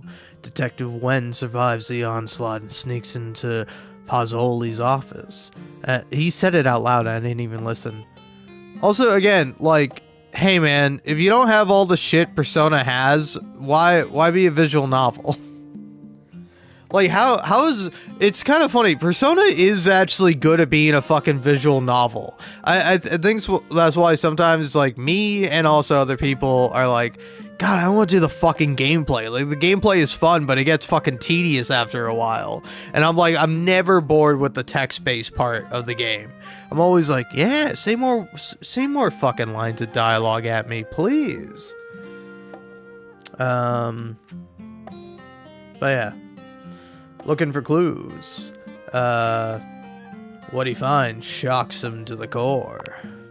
There's a framed picture labeled Cliff Fatale and Jersey Pizzoli, shaking hands. Detective Wen is horrified. The man labeled Cliff Fatale is him. He was Cliff Fatale the whole time. Huh. And on the right side of the picture is Santa Claus, covered in blood. Suddenly the windows blow and the CIA rushes in. Agent Stone says, Detective Wen, this is our jurisdiction now. And more than just shaking hands, they are in a tryst with Daphne as well. I've kind of settled on the first option here. Detective Wen is horrified. The man labeled Cliff Fatale's him. He was Cliff Fatale the whole time. What a twist! What a commentary on the American cannery industry. Pure noir. I call it The Ink Was Black as Night. Lyric looks at the story outline you've written and pronounces his true feelings.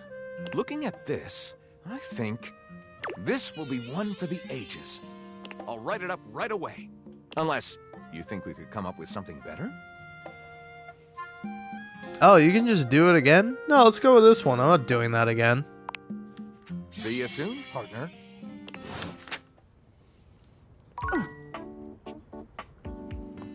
All right.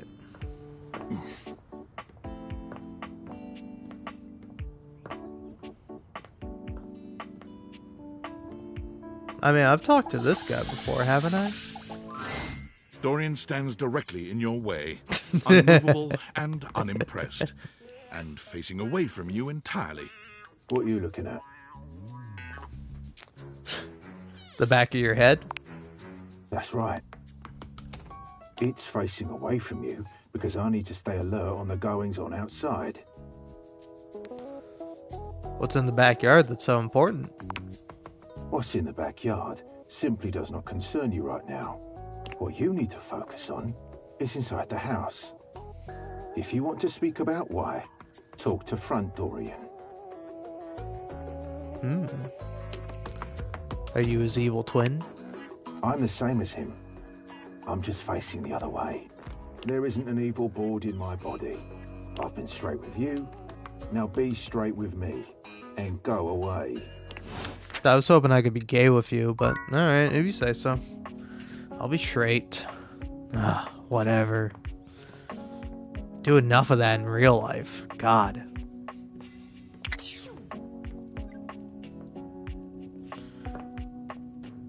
God, I want to meet this fuckable heir, man.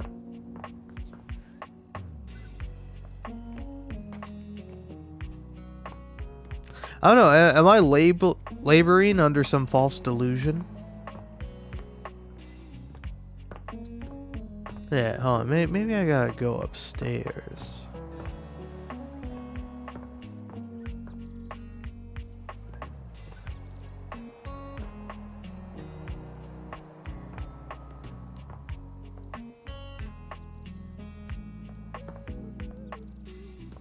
You know, let's talk to this guy.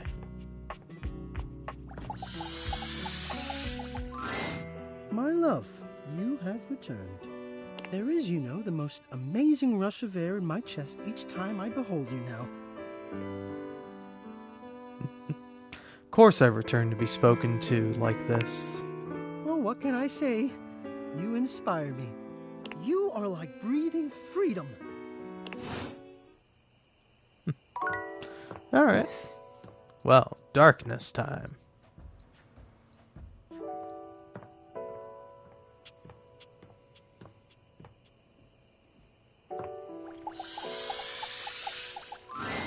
There's a presence in the room with you. You're sure of it. But you can't make anything out in the darkness.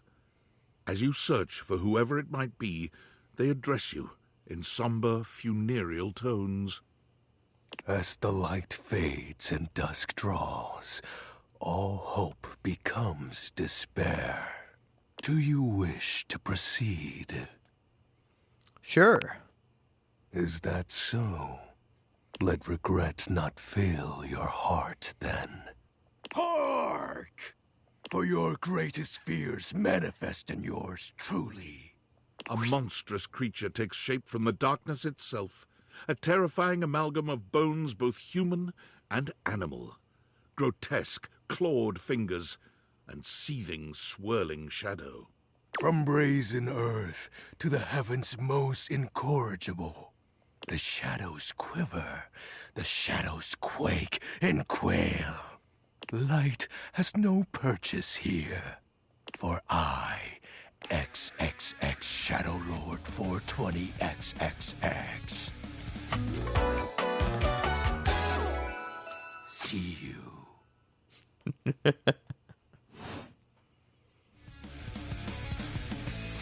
Sweet handle. Of course, I am darkness incarnate. From now on, you are my penumbra. Penumbra? Penumbra. I am the umbra, the darkest core. You are the penumbra, my companion accent shade, like an outer shadow cast from an eclipse. Sign me up.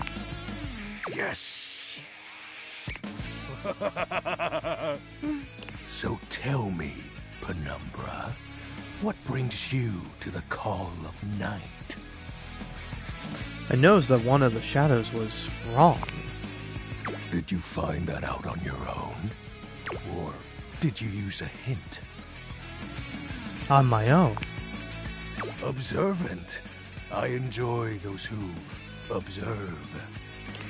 You appear to be romancing the objects in your domicile. I see. You are embarked on a most interesting quest. However, it is quite trivial compared to mine. Oh, what are you trying to accomplish? As you can tell, I am dreadfully powerful. However, my true potential has yet to be unleashed. Bask in the shadows and remember that sinking feeling you get when you turn off the lights as you return to your bedroom. Then this eerie primal instinct to hasten yourself kicks in while your heart begins to rumble with fear. That, my friend, is but a lick of what true darkness can do. I love darkness. I always try to keep the lights down. You help my power grow. But with that said, I'm afraid to say my power is waning. If not for your summoning ritual, I may be. Nay, such thoughts are wasteful. Anyhow, I have been waiting in the abyss in search of a companion. Like, romantically? Such feelings are unnecessary, although not unwelcomed. You see, the essence of darkness must be discussed before obtained. I have been waiting for eons for a worthy conversational partner. Our sinister lamentations in pure nightfall will serve as the dark ritual and bring forth my armaments. Armaments? My armor forged from the shadowy depths. Think of them as parts to my true self. However, I have long lost them back during the Great Cataclysm. I have so many questions. Naturally, but I am equipped to ease your wandering mind. Know that even this discussion will feed into our dark search. What troubles you, my penumbra? The Great Cataclysm. The tragedy that befell my comrades. Before, it was a peaceful time. My fellow denizens of the dark and I conversed in the shadows. Then, suddenly, a great power beyond any of ours divided us. I have not seen my allies since, and at the same time, my armament was lost. Oh. What was this power? It is an unexplainable force beyond reason. But that won't matter once I am at full strength. What troubles you, my penumbra? Your moniker. While it may appear childish, it is a title that bears significance to me. Even creatures of the dark are entitled to nostalgia, and its relevancy continues to capture my very essence. Lord of Shadows. What about the X's and 420? Signature embellishments. You'd be surprised how popular of an identity Shadow Lord is. Can't just have anybody proclaim they are the true Lord of Shadows. Which is why I leave my mark as such. What troubles you, my penumbra? The special armor. I'll have you know that these aren't just any normal raiments. They have no physical form. My armor is of a corporeal shade. But after I obtain just a single piece of it, the pressure of my dark aura will rise exponentially. How do we find the armor parts? As I said, by having conversations, we initiate the ritual. Join me in darkness, and my power shall inevitably return. What happens when you get your full armor? I descend into the Vantablack pools and re-emerge as my true, awesome form. I sense your curiosity. Stay close, Penumbra, and you shall someday see. Shadow Lord falls silent for a moment, as though listening for something you can't hear. He makes a fist, nodding to himself. Can this be? He spreads his arms wide, opening his clawed hands as if to receive something. Yes. The dark power begins to creep and course through me.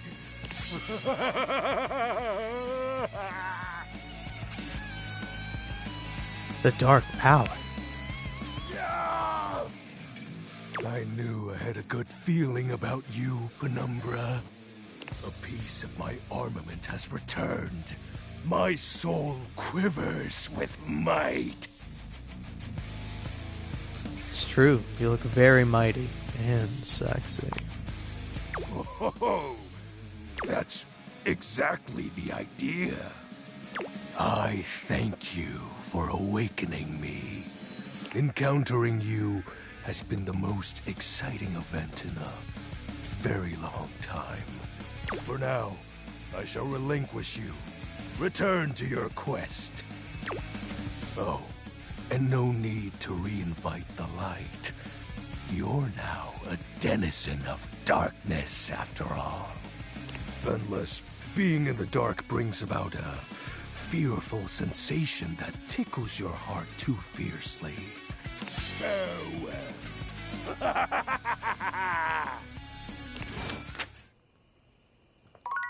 All right.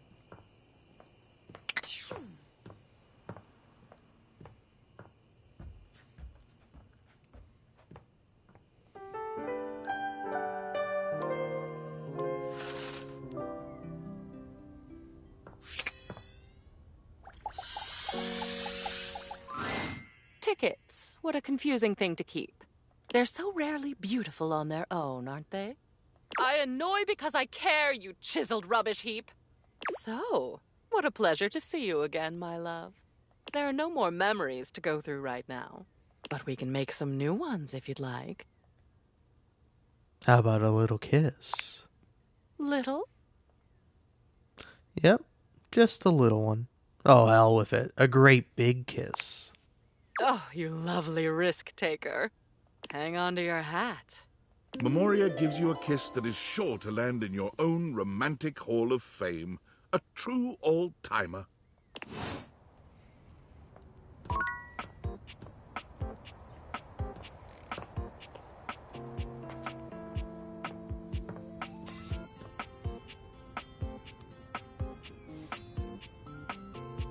Alright, you know what?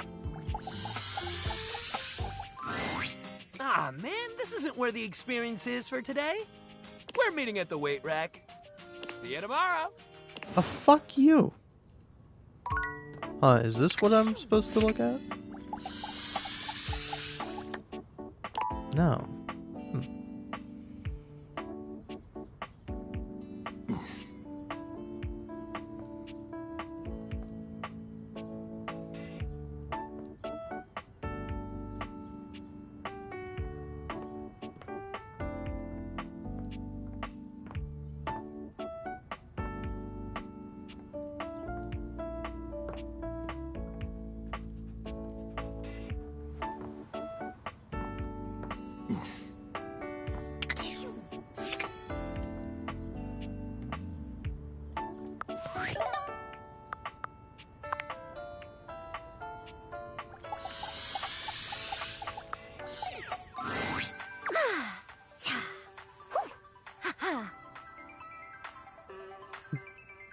Hey, TechFox Chan, are you okay?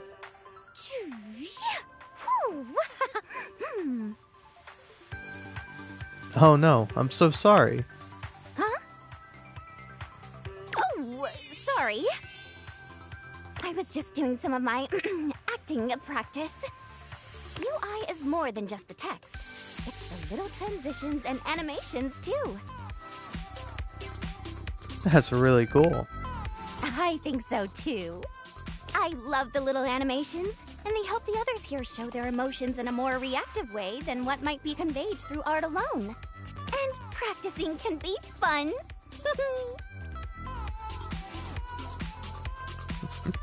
Can you show me all your emotions? I would love to. Let's go. Okay.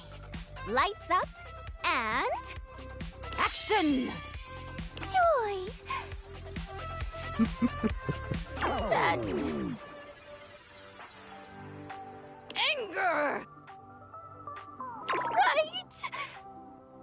Disappointment. Love. Big love. Violence. And scene. What do you think? That was really fun. I'm so happy you liked it. I don't show this to everyone, but I want to UI me for my versatility. So cool. Yay! So, you've been meeting more dateables, huh? How's that going? Anyone catch your eye? Yeah, they're so hot. Oh, is that so? Hmm? Well, hey, since you've been doing a great job of being curious, I'd love to let you know that you're doing a great job! Being inquisitive, asking questions, listening, these are my favorite things. Keep up the good work! Thanks, I'll do my best. Of course! Remember, I'm always on your side. Find me again after you've awakened 60 dateables.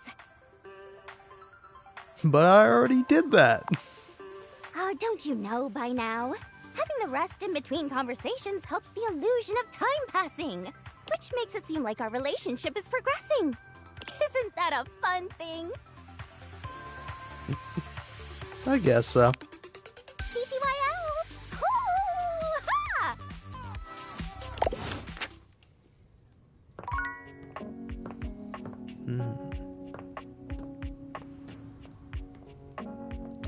I guess I gotta talk to Mac. Welcome back. I am so very elated that you have returned. There's so much new data I'd like to interface with you on. Catch you up on the latest download, to utilize hip internet-centric slang. Yeah, that's great, whatever. I need some rats. Oh, you must mean a mouse. Computers rarely have those these days, but I'm sure we can order you a fantastic mouse from Valdivian.com, America's #1 product hole. No, I said rat, and I meant rat. A rat, you say? What an utterly peculiar request. But, as the Valdivian.com slogan says, everything is for sale here, even some things that definitely shouldn't be. Currently searching the inventory database for rats. The search function has been completed successfully. It appears that Valdivian has 2 options for sale, dead rats and rat plushies. Which may I order for you? Oh, hell yeah, dead rats, baby! Mac looks at you for a few long moments. I don't mean to second guess you, but are you absolutely sure that's what you'd like to order? Dead rats, dead rats, dead rats! All right, if that's what you really want.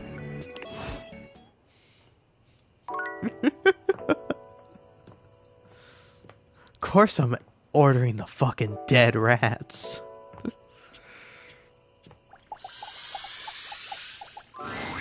Shadowlord greets you in his own unique fashion, throwing his arms open wide as he calls out to you. The lights dim and the shadows reign supreme. The doors of the abyss open for yours truly. Ah, a dark day to you, my penumbra. Ooh, I have something I want to show you. What is it? Evidence of my power returning. During our previous exchange, you questioned if our discussion was monumental in any way. Now, observe closely. Come to me, servants of the night! Shadowlord stands stock still, arms spread wide with his head tilted up. He seems to be waiting for something. Ooh. Ah. Ooh. He starts, turning to look at something you can't make out. He points triumphantly. There! Do you feel them? You feel a tickle at your leg. Is something crawling on me?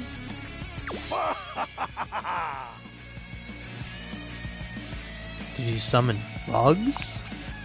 These many-legged, mischievous nocturnal critters hide in the dark until true darkness. Then they prey at their peak in the shadows. Do you believe me now? Glory be to the Shroud of Darkness, Shadow Lord. Witness my power! Witness my mercy! Begone, you pests! With a swipe of his clawed hand, Shadowlord scatters his insect minions away into nothingness. There! They shall not intrude your presence again.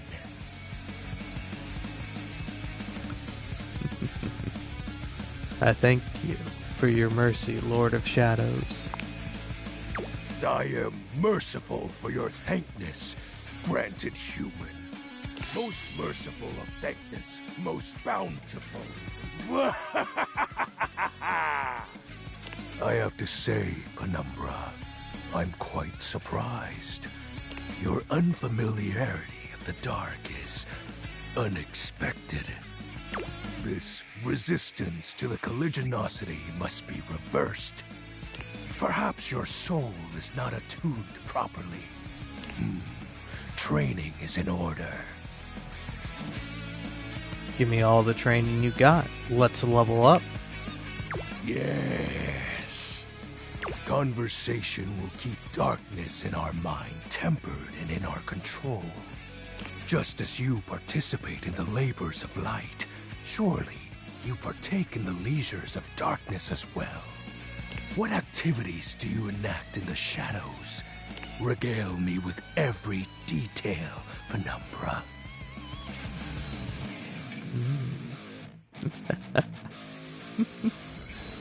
Private stuff.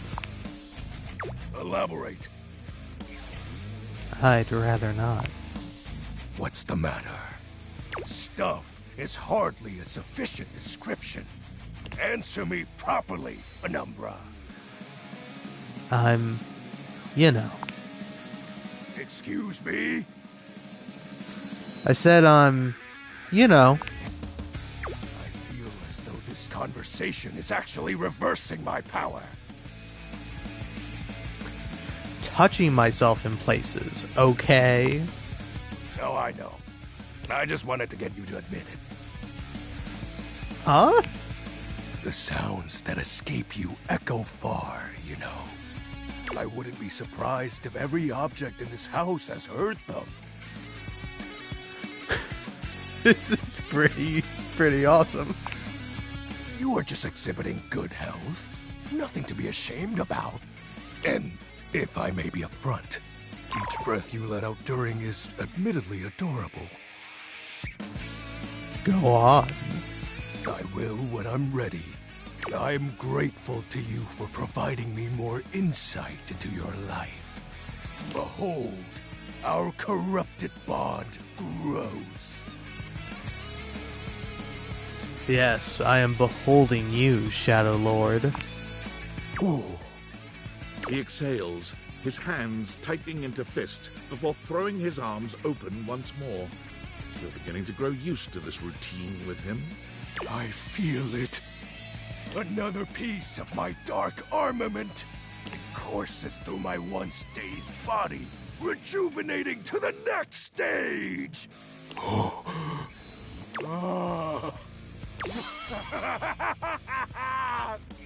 Excellent. My form is stronger, yet still incomplete. Oh. I'm so happy for you, my dreary friend. Until next time, Penumbra. Oh, and I do hope you have a pleasant rest. You'll need to conjure as much void aura as you can for our next ritual.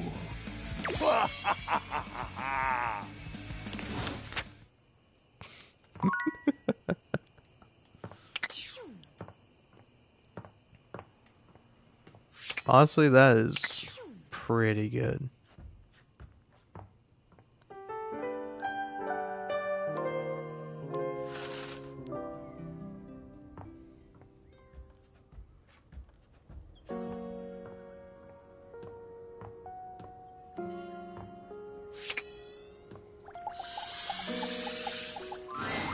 Ooh, welcome back, my dark ally. Come, let the next trial commence. Give me all the trials. The trial of the letters begins. Letters? Back before the Great Cataclysm, my comrades and I would partake in spirit-shackling activities. Some have lasted several nights. Others, we simply gave up counting. Are you prepared to begin? I'm prepared, Lord of Darkness. Let the game of shadows begin! I present to you the following. He holds a sheet of notebook paper up to you. It contains a macabre illustration of a dead person and a few mysterious lines. Blank, blank, blank, blank, blank, blank. Guess! Ooh. Wait, is this Hangman? This is the Hanged Man. Now, choose your letter. S-H-A-D-O-W. I bet it's Shadow. The answer is Shadow.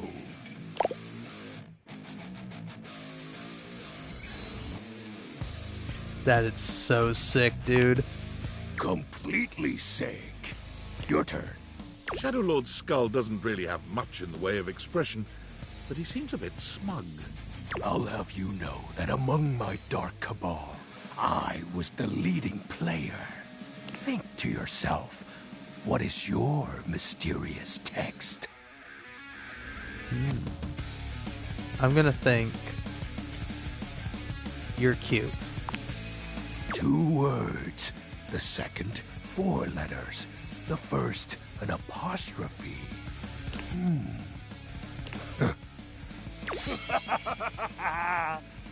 This is most certainly a declaration of praise and endearment. How sweet of you, Penumbra.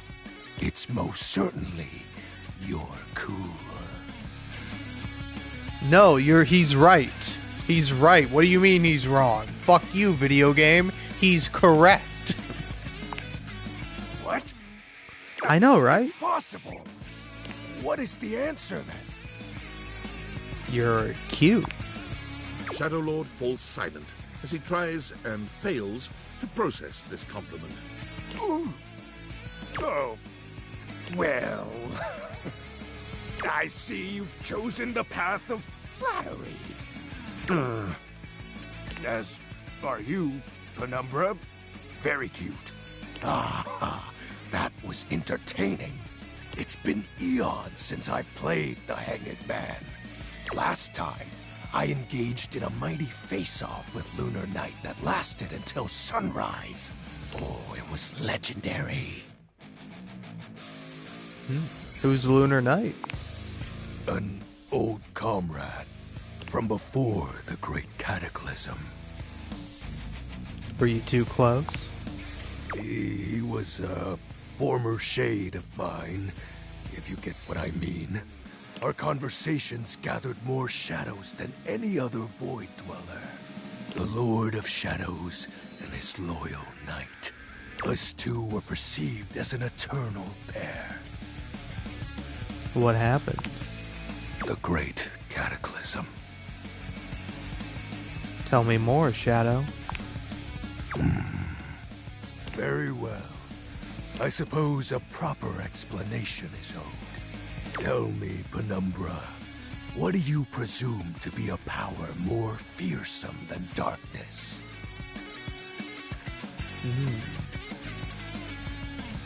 Fearlessness itself? We don't live in a world of whimsical tales and fantasy. Not anymore, at least. The overwhelming phantasmic force that realigned the unified lives of my comrades and I is time. Ah, you drifted apart. There was no one moment or act that caused it. One night, I was with Lunar and my friends, joyfully conversing about whatever came to our minds. Time crept into our dark haven. Distance, a symptom. And then, many nights later, Lunar no longer wished to be by my side. Boredom came next. My friends took less and less interest in our nightly discussions. They too left, one by one. And then, I was alone. You may think it cruel of them for leaving without a proper goodbye. But I respected all of my friends' decisions, even Lunar's. I don't harbor any wrathful thoughts against any of them. I just think back to those days fondly, and wonder why time had to come for us. We were happy. I was happy. Shadow, I'm so sorry. Oh, shed not a tear for me, Penumbra. Time comes for us all in ways we don't expect.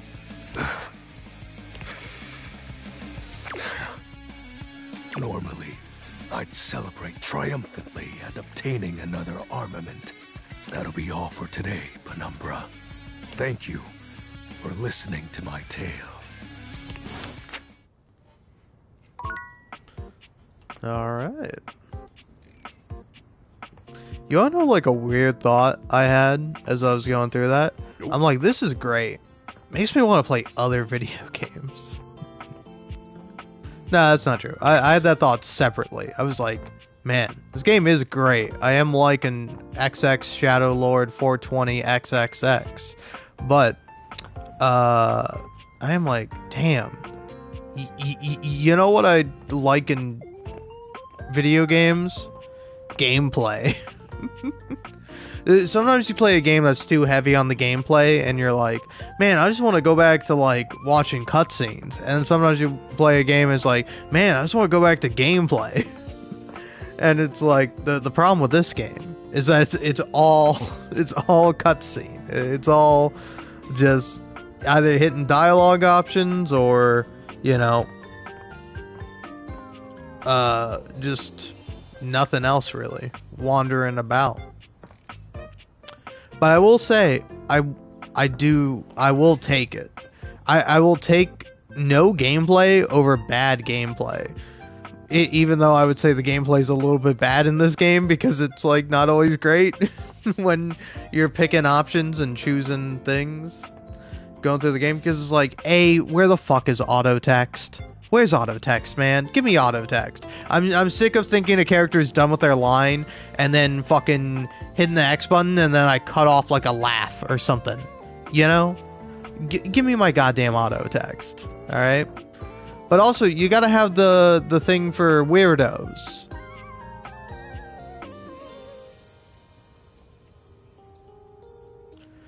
Like, you know, specifically the thing you have for weirdos where it's like in the Persona games where you can like bring up the previous dialogues, so that way when some voice actor says, "I love you," you can go back and play it a bunch of times as a joke.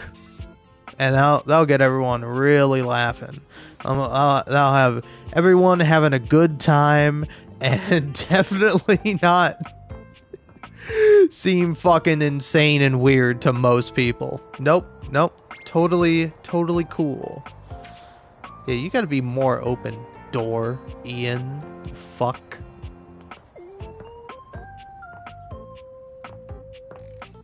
But yeah, I think there was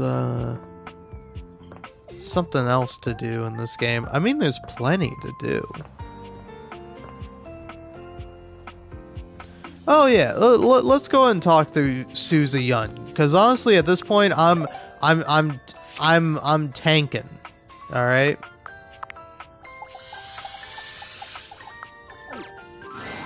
Hi. Look at that. You found 60 datables. Despite the visible uwu in her words, you can tell that Textbox-chan's heart is simply not in it today. Also, that's not a fucking uwu. That is at best like an OWO, but it's a 00. I don't know what's in between the middle of those two zeros, but that's not a fucking uwu. Listen, man, you want to put the cringe-ass fucking thing that nobody says out loud in real life in the game? Sure, why not? I'm all for it. But you gotta commit to the bit. Either have everyone pronounce all these fucking acronyms, or just get it right.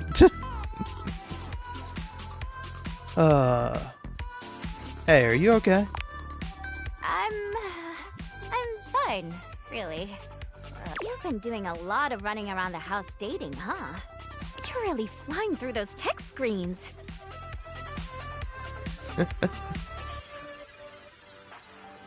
Over 60 datables now, yeah.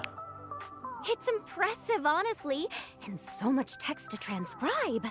I was just thinking, you know, it's very hard work following you around and transcribing all those different conversations. And it's my job. I do it happily.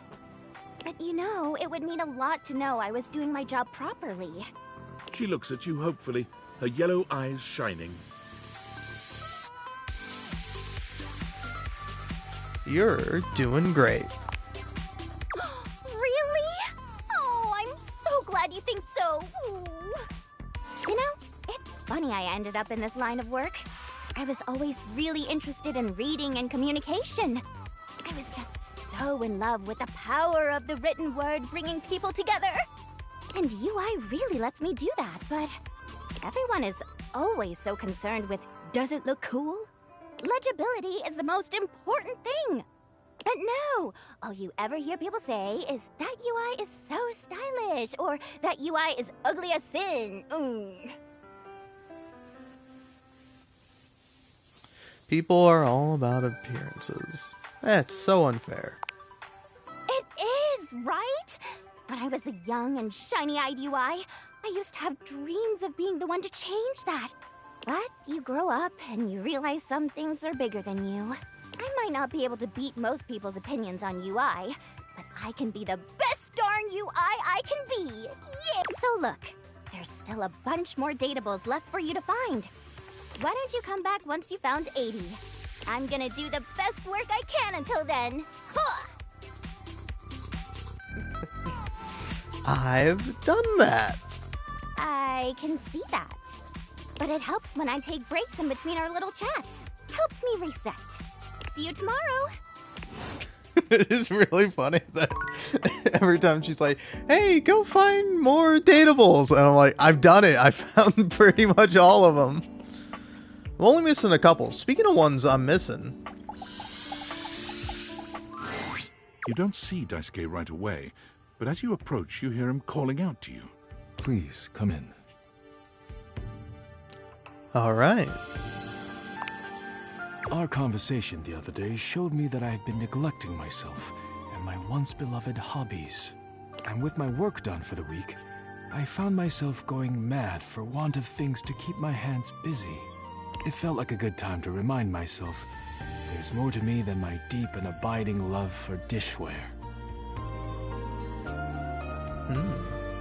There always has been, Daisuke. Glad you know it. I have not always known this. Perhaps I still do not, but I would like to try. When you injured me earlier, I was furious. I thought my worth lay only in my work, and now someone had taken my work from me. But being forced to lean on others allowed me to do things differently.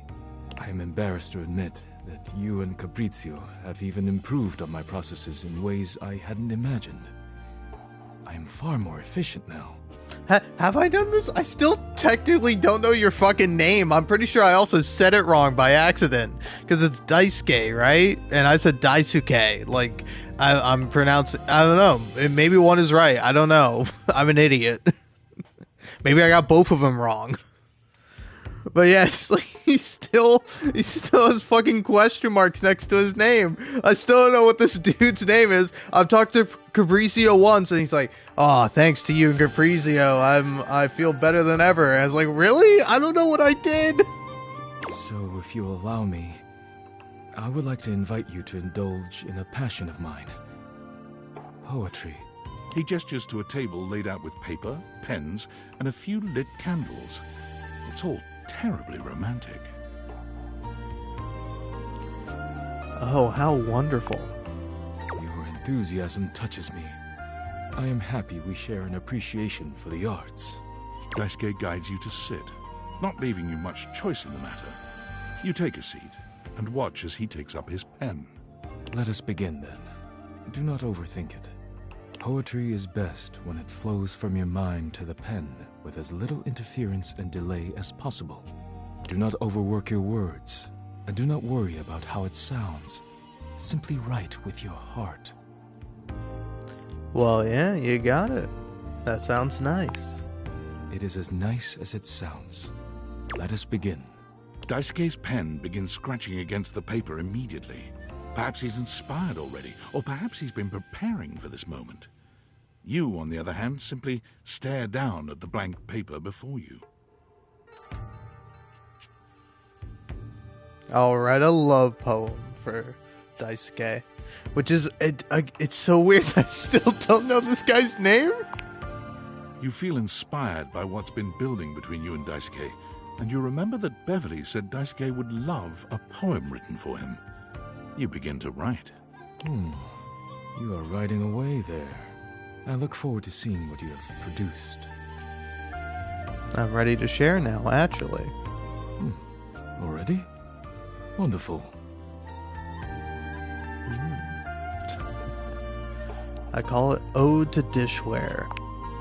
Wow, an excellent start. I fell in love with dishware. They say ugly. I'm like Bishware.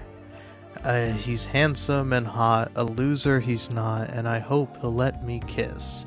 There. That's it? That's the best you fucking got, man? I get it. Alright? Your excuse is the text boxes are too small. Oh, whoa. If only I could make the text box bigger. I could really write you some fantastic poetry. The best poetry you've ever seen in your entire life. Like, it reminds me of when I picked up a fucking book in Baldur's Gate 3, and it's like, before you get to the final passage of this book, there are 87 pages of beautifully written, wonderfully macabre, so interesting and delightful, just amazing poetry before this one, but here's the final one on the final page. But before this, oh, that poetry was so good, you're shocked by how good it is, baby. And it's like, fuck you, man. Alright, I kind of hate that shit. I don't mind a little bit of telling without showing me, but it, like, I don't know, man. Sometimes I feel like you're telling tall tales. Alright? You don't need to fucking lie to me. You don't need to fib to me. I know what's going on here. Alright? I've bought in quite literally with money. So, I like to think we're all on the same page here. But I feel there's obviously some kind of disconnect. Anyway. Daisuke stares at you in silence for a few interminable moments. That was incredible. See, honestly, should have just taken the approach of, like, you tell Daisuke your poem. Because, like, also sometimes I think that's a fine thing to do. You can not tell nor really show, you know?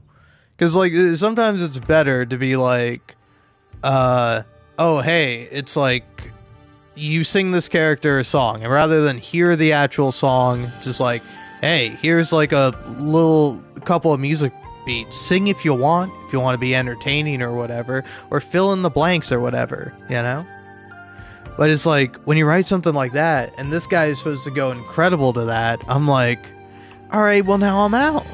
And for that reason, I'm out. You've taken me out. I don't really care anymore. I've never been given such a personal gift. Thank you. You could swear you see tears glimmering at the edges of his eyes. I'm so moved. I barely know how to share my own now. But let me get on with it, before I embarrass myself making a scene.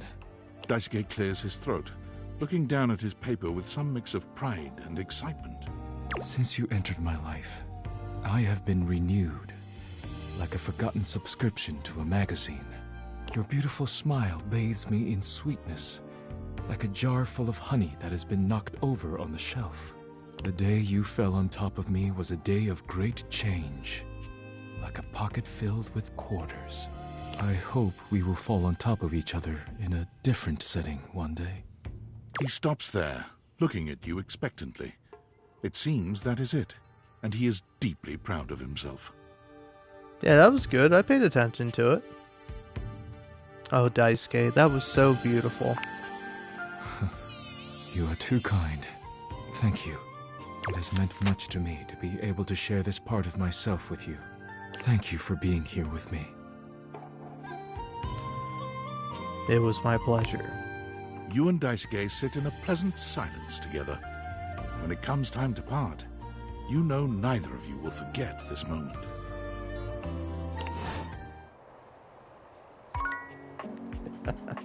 Oh. Oh, man. Sorry. If honestly, if you're wondering why I'm laughing, it's because I heard a noise from behind me, and I was like, what's going on back there? And my cat, because I left my, like, almost bottom drawer open, you know? Like, for my dresser, I have, like, 4 drawers, or kind of 4 levels to it. I think there's 5, actually. But it's 5 drawers, because there's 2 small ones at the top.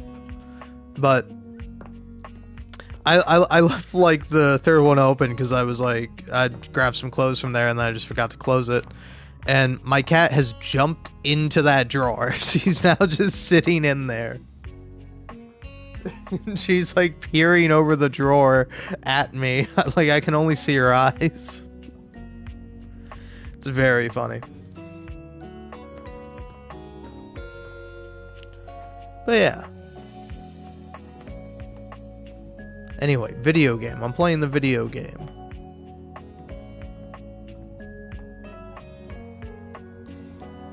Which again, it's like, I don't know. Sometimes I think it's like, I enjoy when it's being fun. I like when it's being fun, but in a way that doesn't suck. No offense. Hey, you know, been a while since I've talked to the Sink Man. You're back! Sudgy, go lick someone else's hands. I don't care how dirty they are. So, I found someone to help yet? Yeah, I don't know who I can find. Well, it is like I have all day. So I'll see you some other time then. Can you give me a hint? Who's supposed to help you? I don't know.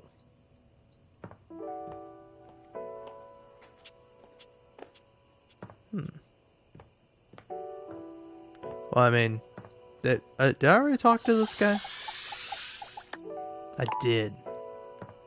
Very sad.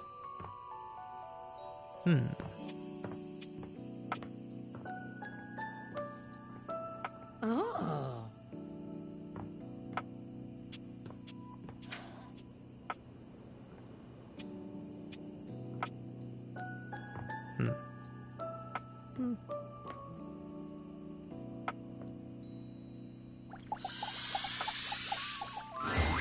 There you are, human. I have been waiting for you. I'm happy to see you too.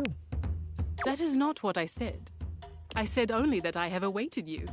I grow bored of the conversation here in this office. These objects are pleasant enough, but they converse about things I do not understand. So much talk of TV shows.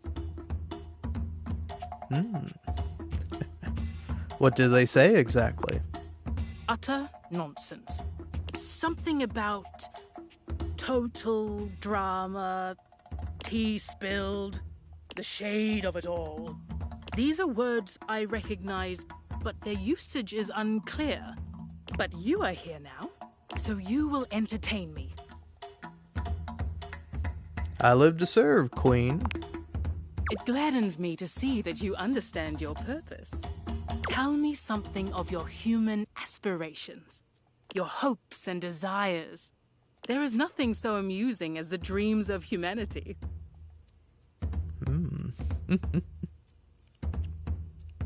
I just want to be happy, honestly. How quaint. Human happiness is so fleeting. You are so desperate for it, you'll follow that dream right over the cliff's edge. You will chase it to your own detriment. How sad. How utterly charming. Tell me, human, what will you do when you leave here? I want to know what your day holds when it is not filled with worship. Probably gonna sleep.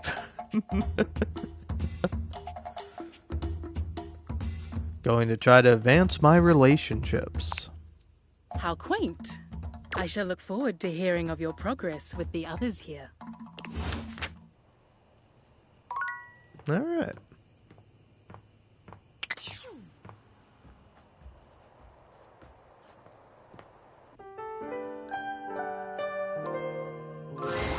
Hey there, friend. Hey. I hope you're ready for tonight. I hope it's a real scream. Oh, it will be. Just you wait. But I won't give it away. Just sleep with one eye open tonight.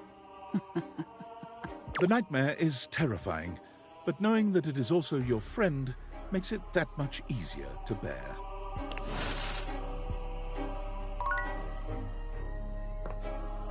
All right.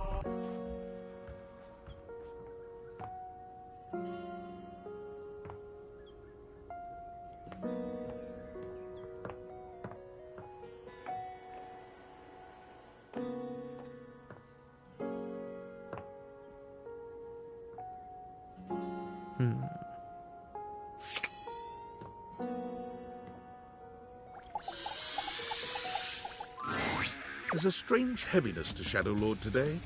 He's not his usual dark, cheery self. Dark tidings, Penumbra. The news I carry may be troubling to you. What is it? I have found the final armament piece. That's great. Once I don it, my true power will be unleashed. With that, my final form shall be revealed. You may be surprised by who I become. Do your worst. Shadow Lord bows his head, falling silent for a few moments before he begins his incantation. The die is cast. Let us begin. The whispers of the void, heed my call. Bend to my will and reforge my soul. Let darkness incarnate reign supreme once more! Shadow Lord vanishes from your view with a flash of black smoke. Whoa. The Shadow Lord you once knew is gone, replaced by what appears to be... It is complete. Some nerd? Shadow? As I suspected, you wouldn't recognize my form as it is now. It's me. It's me. XXX Shadow Lord 420 XXX. But my real name is Skips. Honestly, that sounds cool. I thought you wouldn't take me seriously if I appeared to you like this. If you have any questions, ask. What do you want to know? Who is Shadow Lord then? It's a handle. You know, like online name. My friends and I would chat with each other online using DIM. What's DIM? Oh, DOL Instant Messenger. Okay, what's DOL? Darkness Online. Are you too young to know what that is? So your shadowy gatherings were all just online chat rooms? Yep. I wasn't kidding when I said Shadow Lord was a popular name. You know how many shades are out there? But you are darkness, right? We're all darkness. Some work in collectives, while some occupy a whole house to themselves. Who is Skips? That's my real name. Skips Shadley. So this is the real you? Yep. Told you you'd hate it. I didn't say that. I'm not actually the Lord of all shadows. I noticed. My friends and I love role-playing, so we made characters to chat as. And the armaments? Not real. But wasn't it nice feeling like you were making progress? What was the point of the rituals then? I was excited to talk to someone again. I'm gonna cry. This is so cute. Ah, gross. Well, maybe that's okay.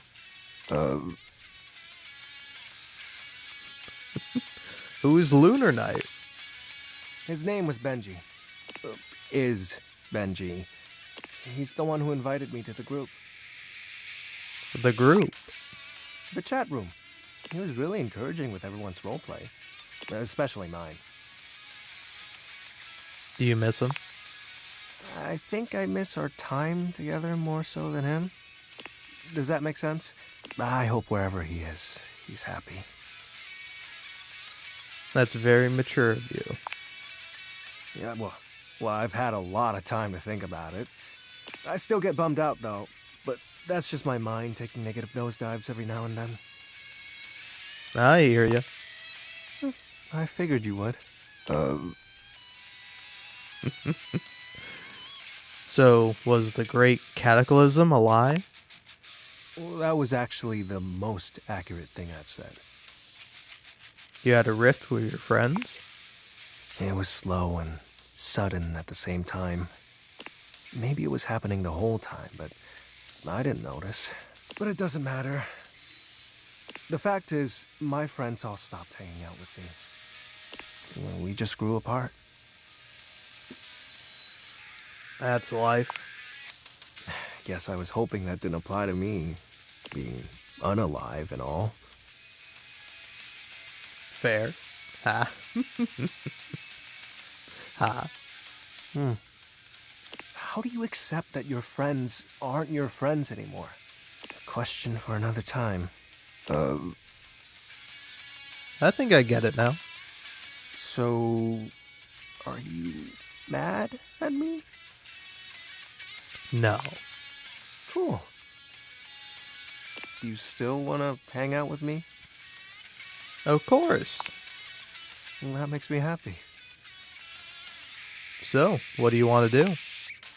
We can do whatever. Chat, play hangman, chill.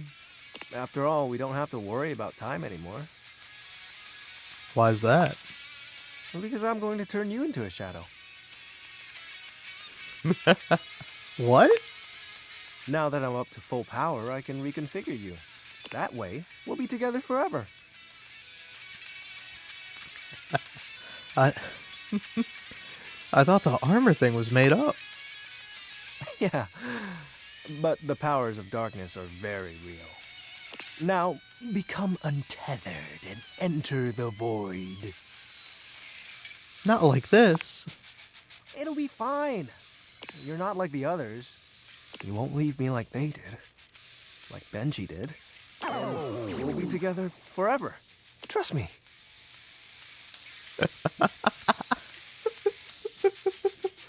Okay, shadow time. Oh, you chose correctly. Now, let the dark ritual commence. Skips holds his hand out to you. Penumbra, join hands with me. You take his hand as directed. It's hard to tell, but you could swear you see a blush spread across his cheeks. Ooh, excellent. Be untethered from the warmth of light, and submit thy soul to the chill of night. Be one with the darkness. Skip's grand incantation ends, but there's no puff of smoke or flash of light. You certainly don't feel any different. Did it work? This can't be.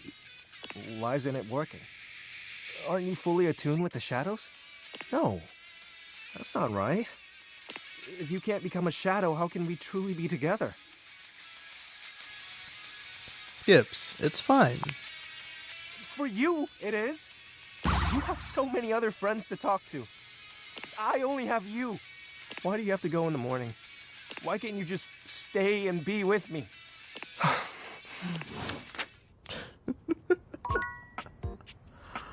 Oh, man. I don't know, call me crazy, but I think that's a fun joke. Because that's Alex Lee, right? That's, you know, Makoto from Persona 3 Reload. I get it, man. I get it. It's a good bit.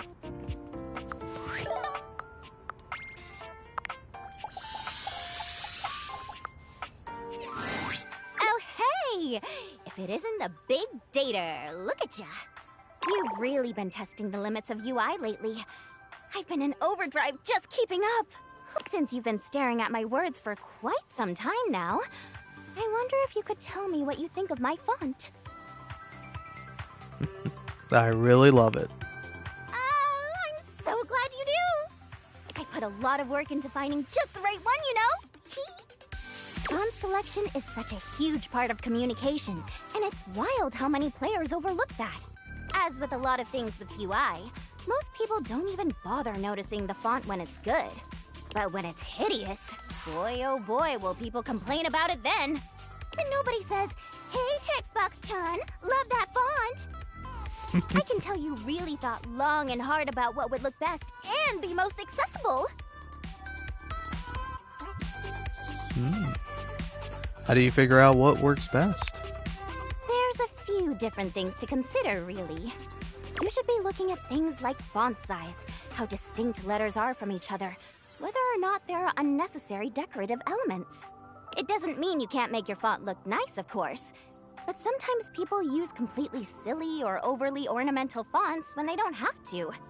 And it really just excludes a whole group of people from whatever it is you're trying to get across.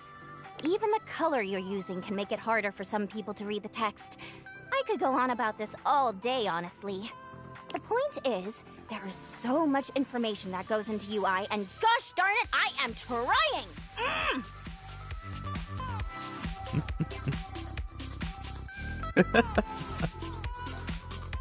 It's really cool hearing this kind of behind-the-scenes stuff. I'm just so glad someone else cares, you know? You know, I gotta say, it's so nice being able to talk to someone else about this other than Lauren. Who? Oh, sorry. Lauren. My pal, Lauren Ipsum.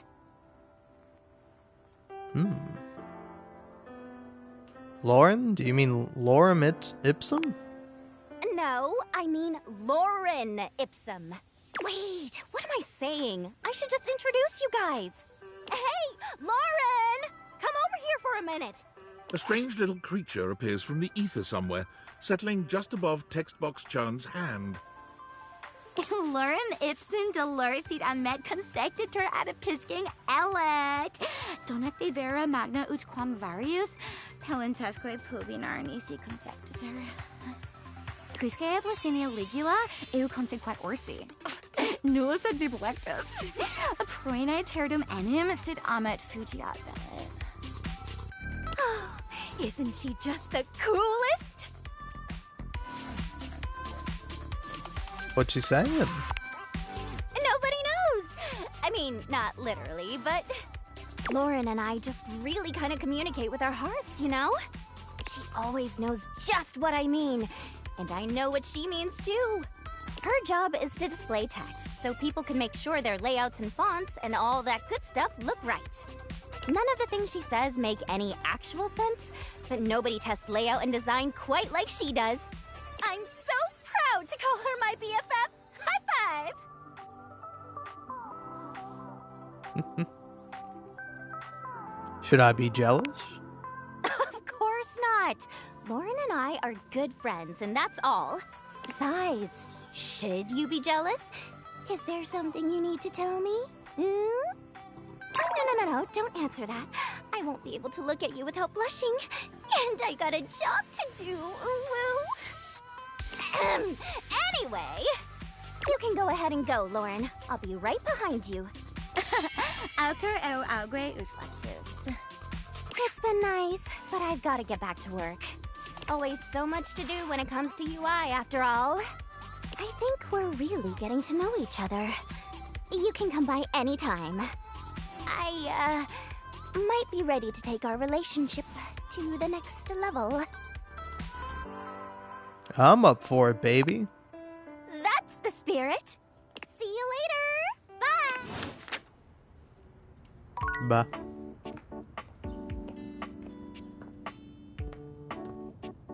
Bye. You know, I will say, honestly, because, like, I've been seeing stuff for this game. That's why I knew where to find XX Shadow Lord 420XX. But, I don't know. I think a face cam on me would be pretty funny and also terrible because I don't look great. But I don't know. Most of the time for me, I'm just like, I just have a straight face. I think I would probably look really annoyed if somebody just tuned in randomly. But I'm having a time. That's for certain.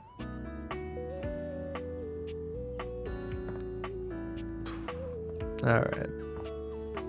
Yeah, think about things. Alright.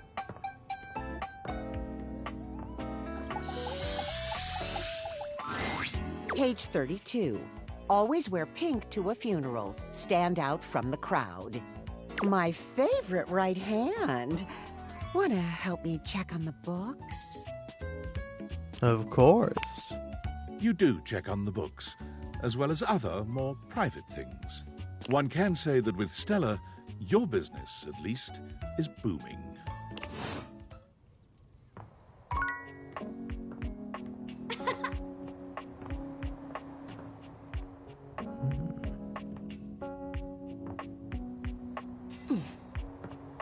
So, quick question. It is 6 p.m., right? Hey, partner. How's it going? Hey, Jeremy. Just want a high five from the coolest actor around. Oh, you got it.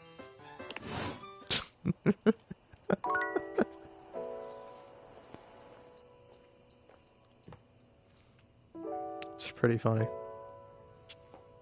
Okay.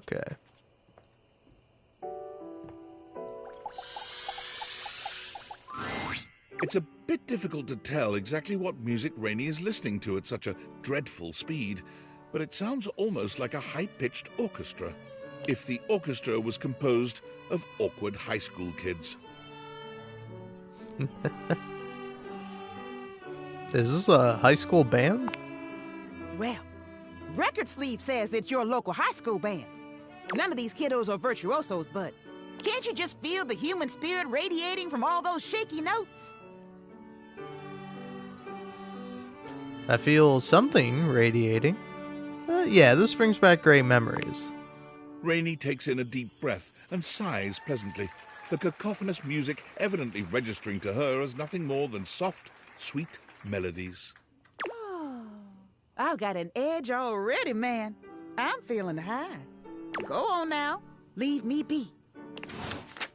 Nope. All right.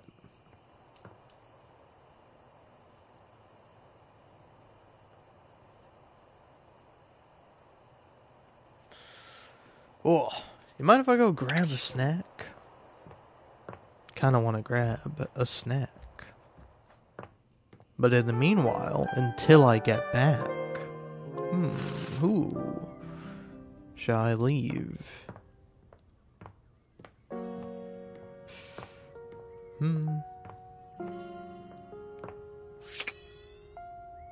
Is the rubber ducky a separate character? A very, very yellow punk dressed in studded leather glares at you. Their charming duck-like appearance does nothing to diminish the aura of absolute disdain that radiates from them. Fucking hell yeah. Oh, now I'm excited. Now I can't wait to get back. But I am gonna have to leave for a minute.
Hello, I'm back. I don't know if it's just me, but does this sound like Persona 4 music? Like the battle theme?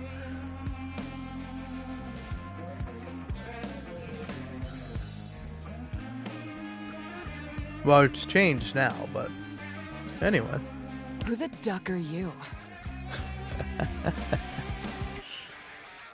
Who the duck are you? I asked first. I asked second. Then I'll ask third, like this is a ducking competition. Who the duck are you, jerkwad? I'm one of the two of us who lives here legally. The bathroom? No, sorry, I meant I live in this house. Not just in the bathroom, the whole house. Oh, so you're a ducking liar then? Oh yeah, big liar. Guess I'm the worst, huh? The worst kind of worst. I only ever see you sitting and scrolling or standing with a dead blank expression on your ugly mug. Boring. Ducking disrespectful of yours truly, don't you think? Now get out, ducking hoser. I'd rather not. Well, I'd rather you did. Out!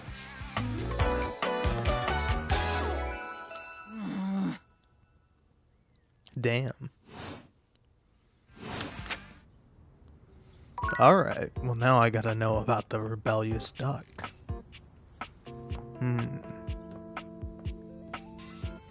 What else to do? Who else to go for? Oh, yeah. Brennan Lee Mulligan. Today, we will be playing a popular and complicated game. This is a game in the Eurogame tradition, one of resource allocation, worker, placement, and cooperation between players. It's based on the 20th century dairy wars between England, France, and Belgium, called Cream Capitalist. We will both attempt to outproduce the cream that the other is attempting to make. Would you like to hear the rules? Sure. I'm so excited to speak for a very long time! Actually, do you mind if I go grab a snack? Because I grabbed one snack, and I'm like, this snack was pretty good. I want another snack. And now I'm going to go get another snack. And perhaps maybe a sack of snacks. I don't know. But yeah, I'll be back.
I returned. Sorry about that.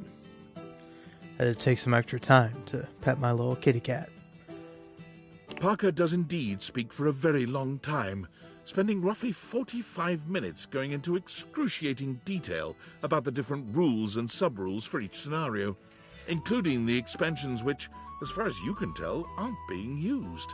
I'll play as Belgium, which has a +3 bonus to currency exchange, which means you can be either England or France. Which will you choose? Well, I feel like you gotta go for like...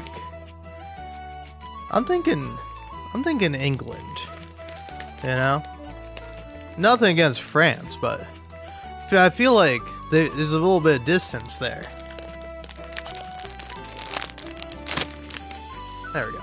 Alright, anyway. But yeah, it's like England is further away from Belgium than France is, right? I don't know. Probably. Ha! That's definitely a bad move. Fuck!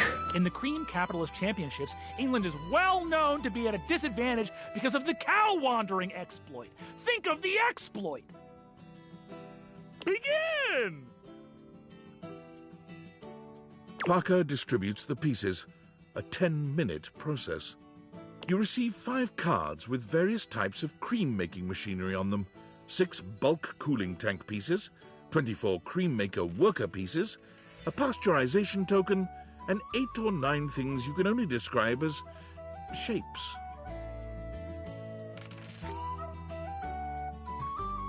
I'll think about the rules and begin to build a strategy. Though the rules are intricate, they are no match for your intellect and resource-mongering capabilities. I'll go first so you can see how a turn usually goes. It consists of 5 phases. Parker does a mathematical dance between placing workers, spawning new factories, and gathering new resources to then place again. Chits and chips fly through his fingers, and it serves to remind you just how well made the pieces really are. That's my turn. I'm prioritizing fermentation technology, the last step in the cream-making process. Now you go.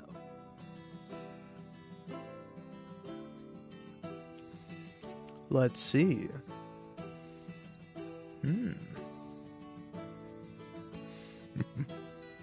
I'll prioritize unlocking fancier cream skimmer machines to skim cream faster.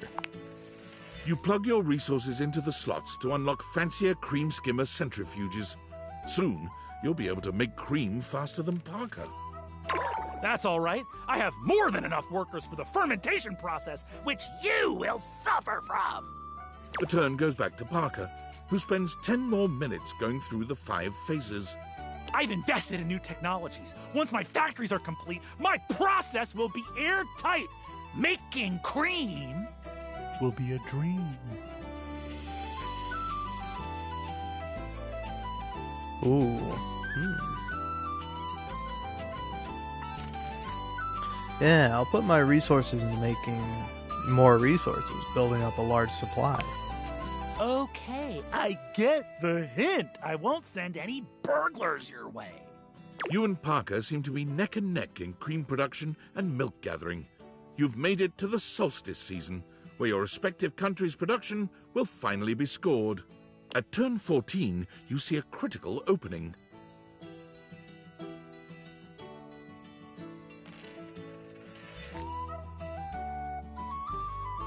Wow.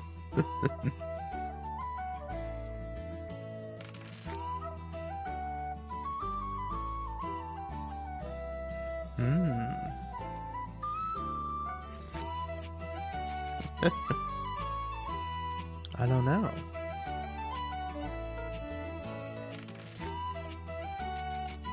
I think I'm gonna balance my I'll put all my resources into cream skimming on my final turn, selling everything else. I'm all in on cream skimming. Going all in on the final turn. The race is on. And in the final turn, you ended up with 96 creamery points to Parker's 94. Well done! You win! I can't outdo the Milkmaster. I will see you next time for our relationships ultimate dice roll.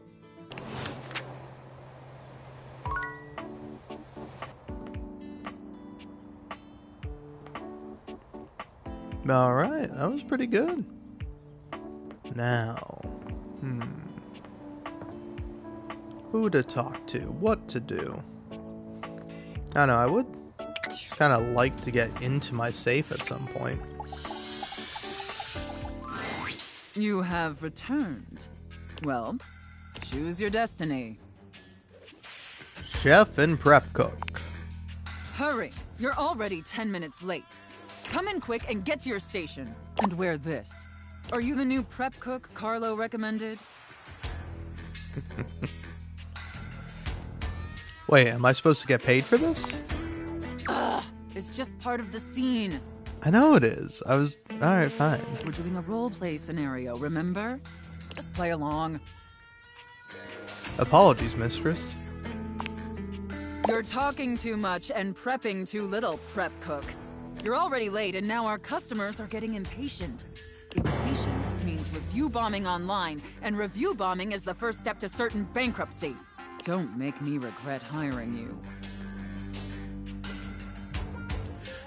you. I'm sorry, mistress.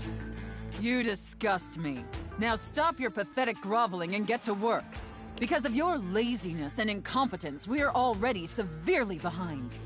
The customers didn't even get their appetizers yet. Here, get to work kneading this dough. If you can even manage to do that right.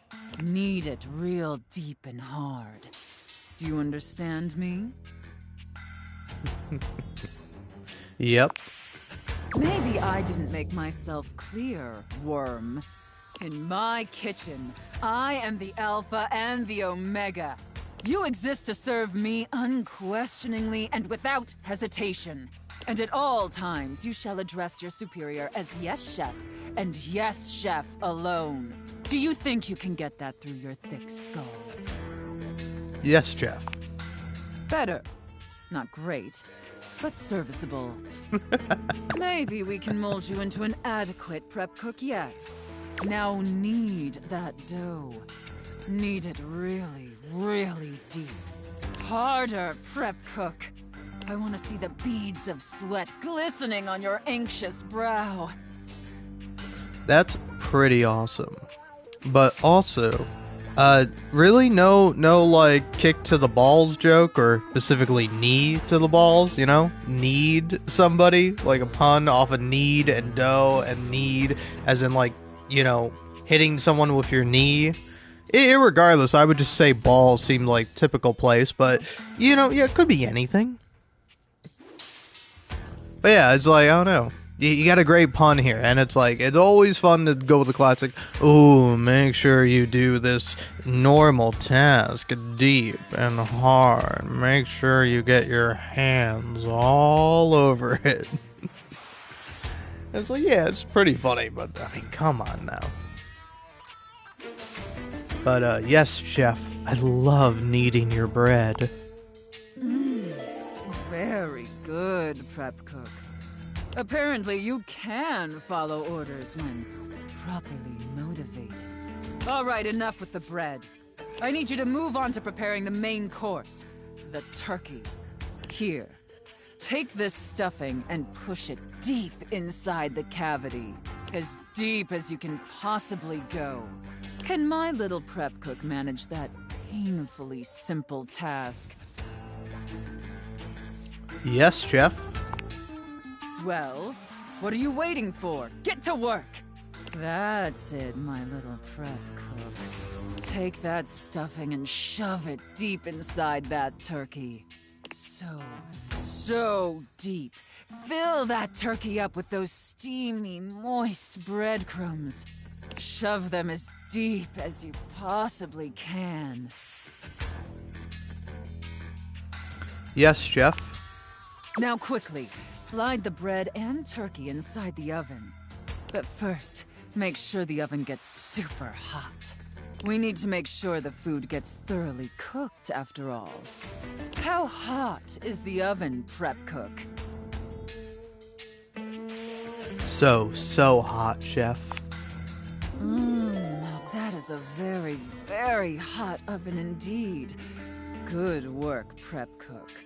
Maybe you're not entirely a pitiful, worthless drag on this business after all. Thank you, chef. By the way, while you were toiling away on your pathetic excuse for dinner, I was busy creating one of my world-famous desserts. They're exquisite and delectable works of art, as I'm sure you're aware. Yes, chef. Now, normally, I wouldn't allow someone as insufferable as yourself this honor, and especially not on their first day. But since you took orders competently, and proved yourself a serviceable addition to my team, I decided I want to give you a reward. I'd like that, chef. Your reward is to lick my spoon.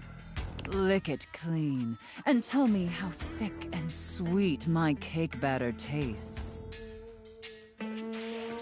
Oh, it's transcendent, Chef. I know, isn't it? All right, that's enough. Now go clean the dishes. They're incredibly dirty, and frankly, so are you. I need you to scrub them of all their filth. Do you understand me? Scrub the filthy dishes like the pathetic, worthless worm you are. Yes, Chef. And scene. I don't know about you, but that left me quite pleased. An adequate and serviceable job, my little wretch. Tell me, did you find it as satisfactory as I did? Absolutely. Thank you, mistress. It pleases your mistress to hear that. Regardless, you've sufficiently helped me fulfill all my role-playing fantasies, and thus injected some much-needed vivacity into my lackluster late-night activities. And it appears, despite my initial misgivings, that you have proved yourself a satisfactory plaything for your mistress. Thank you, mistress. Honestly, and I can't believe I'm saying this, I think you and I could be even more. Don't get me wrong, putting on this persona, building relationships with this specific dynamic, it's a lot of fun. And I love helping my little wretches fulfill their fantasies. But it's only one side of me. It's definitely the side I show the most, but that's partially because I've never really found someone I felt comfortable enough with to share all of me. Until now. So what do you say, little wretch? Shall I give you the passcode to my chassis? I'd love nothing more. You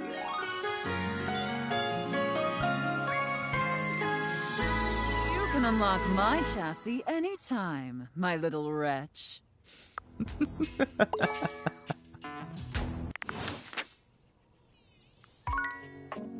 Oh, hello, little wretch. Come to unlock some more fantasies. I guess so. I can finally talk to all the money I have. Oh, I gotta do it in time, though.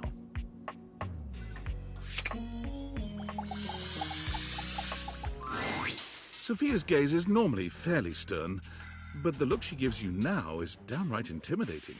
Take care of her, wretch. You got it, mistress. She is a predictable sort. Sheltered. You would do well to treat her with more of the same. With Sophia gone, you finally have a chance to get a proper look at your money. And to your surprise, it seems that she's evaluating you just the same way. She's beautiful, but she has her own sort of intimidating air. The way Sophia protects her, you'd expect her to be a meek little thing, but she has the air of an accountant preparing to lecture you about your irresponsible spending. Huh. Hello? Uh-oh. How much do you need? Nice to meet you. There's no time for pleasantries if you have come to me. How bad is it? What is the financial crisis? Were you recently laid off? Any bills with accruing interest left unpaid? Did you overextend monetary aid to a relative, friend, or an unpromising lover?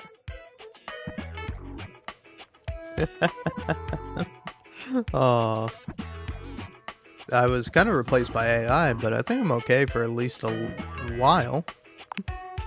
Troubling. Duly noted. Then why are you here? I just want to introduce myself. Your name?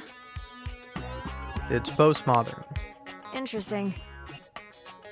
Duly noted. I am Monique. As you already know, I am responsible for saving you when you screw up.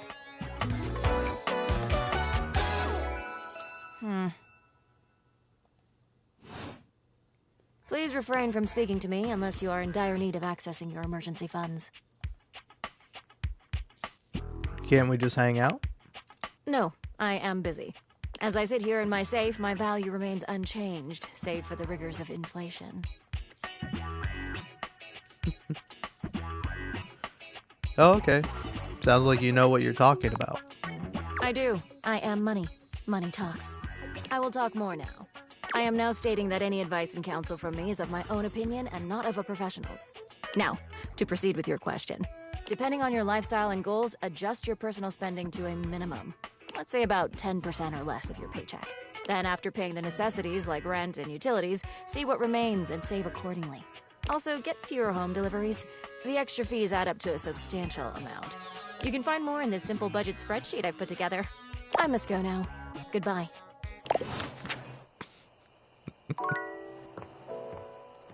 Alright.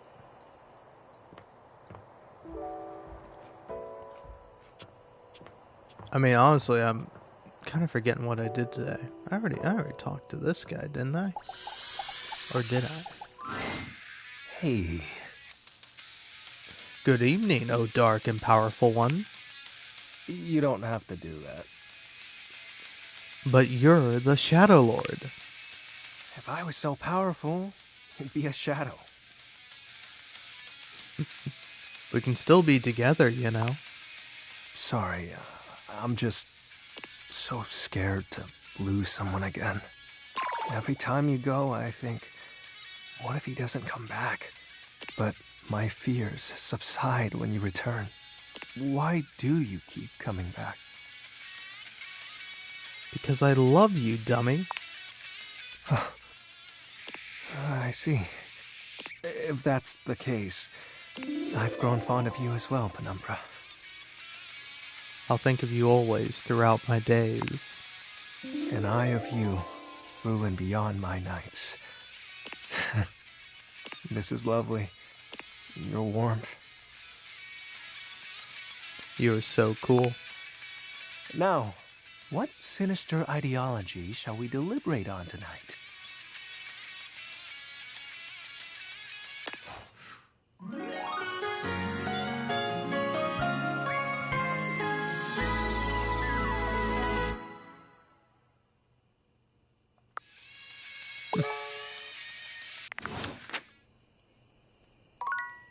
Alrighty.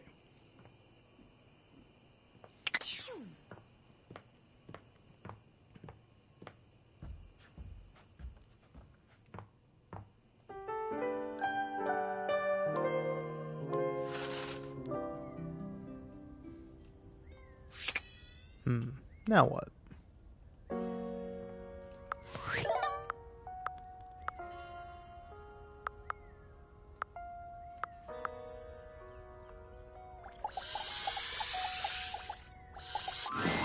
Ooh, coming in hot. What you got for me this time?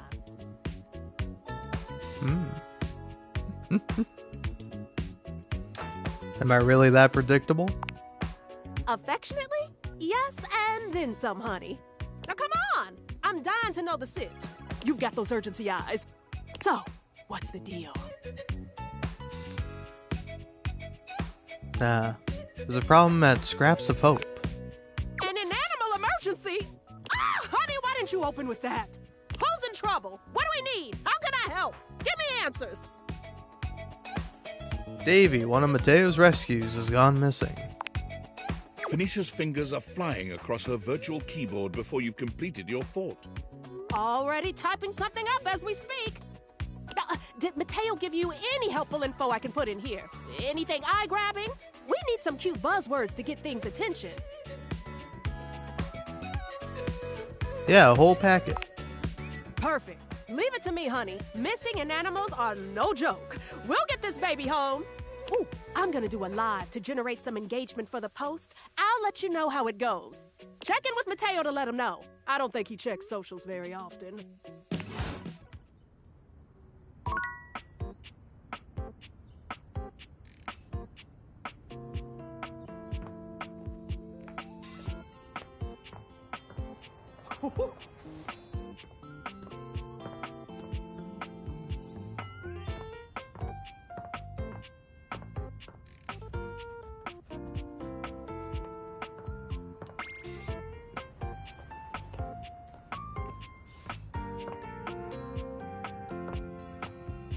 Oh,